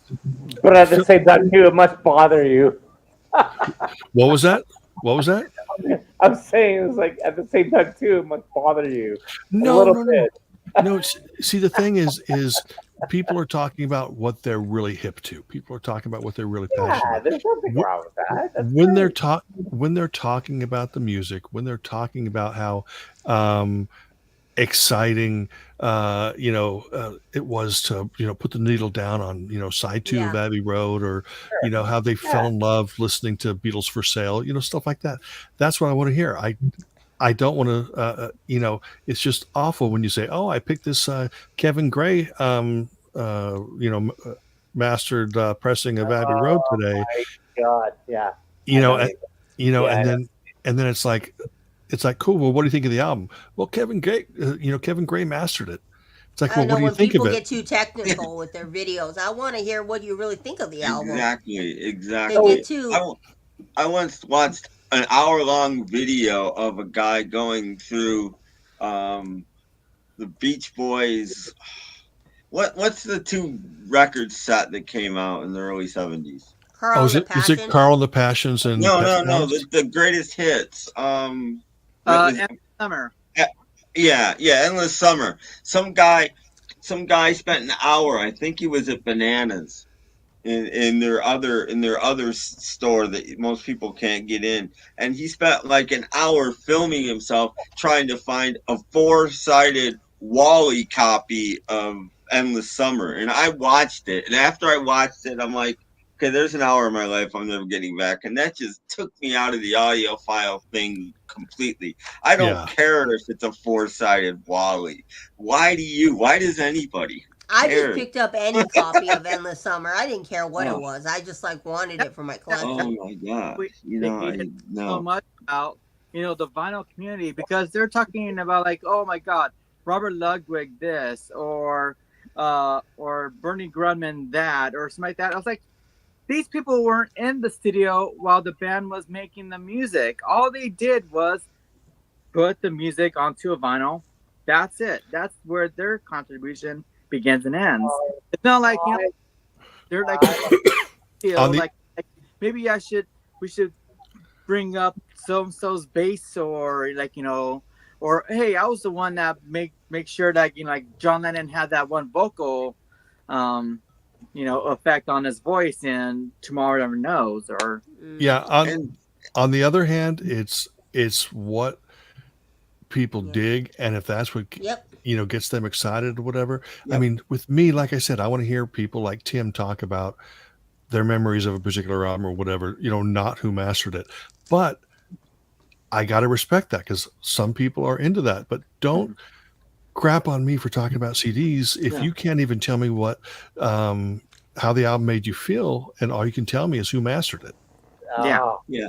I Yeah. get all that. Steven, I don't Steven, understand why that's all of these people freaking amazing. that Yes. that love these great sounding records, blah blah blah. You never hear them talk about anything like on Command. And No. Command had some of the best sounding records ever made anywhere in the world. And none of these people ever buy Command records. That was Enoch Light's label. You never hear them talk about the Ray Charles singers on Command or anything like that. And I these command records you. these records sound fantastic. They're among the best sounding records you'll ever hear. But people don't talk about it. And I'm like, why is this jazz record so much better to talk about than this? It's no better sounding. I guarantee it is. We That's definitely what don't gets me have the about jazz bones. audiophiles. It's their own little niche of things, and Yeah, they I'm don't gonna go. expand beyond it. I'm gonna go. I have to get up in Steven, less than 5 hours. Okay. Make Steven, it quick. Steven, I just have to ask you this. Yes. Uh, I, I totally He's respect. starstruck by your beautiness, No. Steven. No, well, yeah, okay. No, I really, really do respect you. One thing that I want to ask you is that I have been collecting records and also to more reissues. I have been in your position, maybe not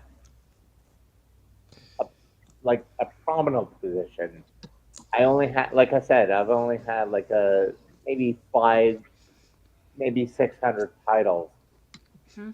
But honest to God, now I'm starting to think, maybe I should go back from getting albums that are reissued and going back into CDs, because I'm thinking to myself, God, like really, at the end of the day, it's like you can stream it at the Yep. end of the day, and it sounds so good. It really, really does. And you could buy any kind of CD, and it really, really does sound just as good as like whatever, like vinyl, whatever. My my point, or I think my question is it really, really worth me spending all this money on nostalgia?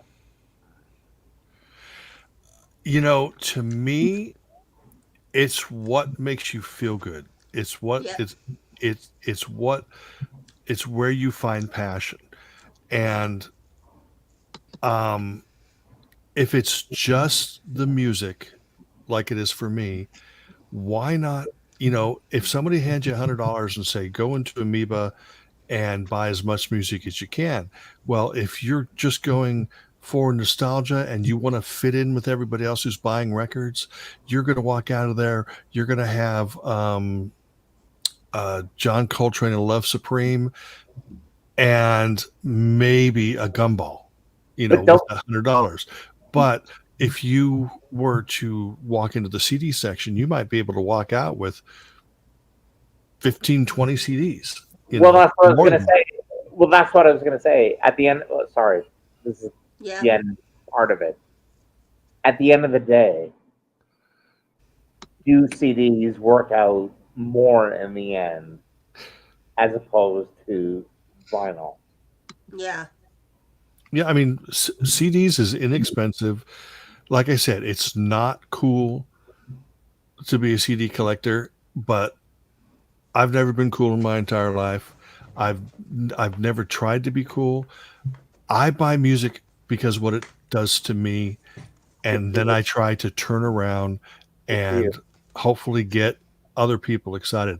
My collection, you could walk into my collection here and probably 75% of it, you're going to go, who the fuck is that? I would And flip out, Yeah. I would flip out if I saw your collection. Holy crap! Yep. I would go banana and shit. Yep. I would Don't go buy these. Don't buy these, guys. Don't buy CDs. Buy Yes. vinyl. No, I'm can just I kidding. answer that question really quickly before you leave, Stephen? And I'm going to shut this down pretty soon, by Thanks, the way. Stephen. I have a doctor's appointment tomorrow, and it's my last I've- one, hopefully. So yeah, I have to wake up But- in less than 5 hours. But I want to answer this a different way, and I wouldn't tell anybody what to do. But for me, putting a CD player into your deck and listening to it versus getting an album out, taking it out of the jacket, taking it out of the sleeve, maybe having to dust it off, lifting the lid on your turntable. It's an experience. It's a different vibe. Mhm. And if you need that vibe and you like that vibe, then records. But if you don't, then CDs. But it's a different. I'm much more likely to ignore a CD or be doing something else, and listening to a CD than I am a record, because a record takes time and it takes energy to play it, Mhm. and it's a different thing, and it's a different experience. And if you need that experience, do that. If you don't, then do CD. That's Exactly. my take on it. Yeah. And before I go, I did want to say to touch on something that was talked about before I came up, or in between times that I was up, is there are no guilty pleasures. Nope. No, I'm sorry. There are no guilty pleasures in my life. I don't believe in guilty pleasures. I think you should love what you love. Yeah, or Martin. Yep. It's also talking about fitting in. It may not be flaunting wealth. It may be just like they want to seem cool and fit in with other people. I'm not saying everybody does that, but I think a lot of times people tend to I think we all want to be liked Yep. or loved or respected or whatever. And some of us are Aw, never look at you. That's so nice. are never going to find that. So a lot of us search maybe subconsciously in the VC for like-minded people that we can hopefully hang out with and connect with. I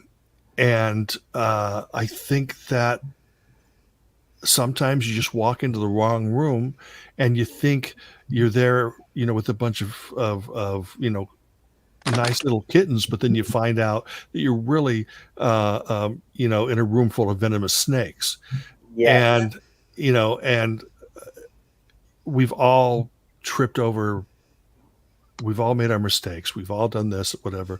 But I think ultimately, as long as you remain true to yourself and you talk about what you love, and there's no ulterior motive behind what you do, then I think that you're going to end up coming out strong. You may not have a lot of subscribers. You may not get Mazzy numbers or Tim Allen numbers. Yeah.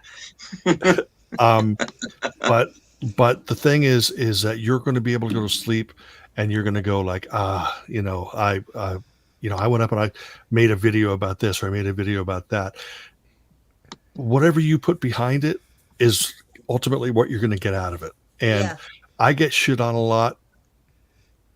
What? At the end of the day, you know what? It's like, Do not. No. I mean, but at the end of the day, I know that when I go to bed, I didn't shit on Tim, Lisa, Paulina, or Darren, or anybody, and I feel good about that. You know what I mean? Now, Stephen, my dear, I'm going to tell you right now, and I'm sorry, Tim. Listen, Stephen. Oh my God! You're a music guru. no, You are the guy. You and George Borman and Mazzy. I swear to God, you are the guys who really, really make me really, really happy, because I love talking about new music. things that I've never ever spoken about. I didn't know George Foreman was in the VC. All George I'm gonna, Foreman, I think he meant. I'm not gonna go on about it. All I'm He saying makes is our burgers. I'm really happy. Like, my God, like thank God, thank God for someone like you. Like, that's great. Like, Well- I don't I collect vinyl, but honest to God, I would love to collect more CDs You should collect as CDs. opposed to vinyl. So it's They're great. cheaper than So- records. But at I the just store. love the fact that you love music so much. That's Well- great. Well, I appreciate that, Darren. It's the thing is, okay. Another thing is, before Tim falls asleep and we have to shut this down, is never, ever, ever, ever go in this expecting to be an internet star. That if your thing is, you want to walk in the door and just like, oh, I'm going to get a bunch of subs and I'm going to make money off my channel, and everyone's going to think I'm hip and cool or whatever. Yeah. I mean, you can try your hardest to do that. That's fine. Yeah. But people are going to see through that. People are going to realize that this guy, he knows about as much music as Tim Allen does, and But it's a very niche. No. It's a very niche But- community. What we do. but It's hard to get subs. yeah, but see, the thing is if you walk into it with the right intentions, like I said, I think that things will turn out best for you, and I mean, I've been doing this a long time. Grant's Rock Warehouse. Grant is a great guy. He does it for all the right reasons.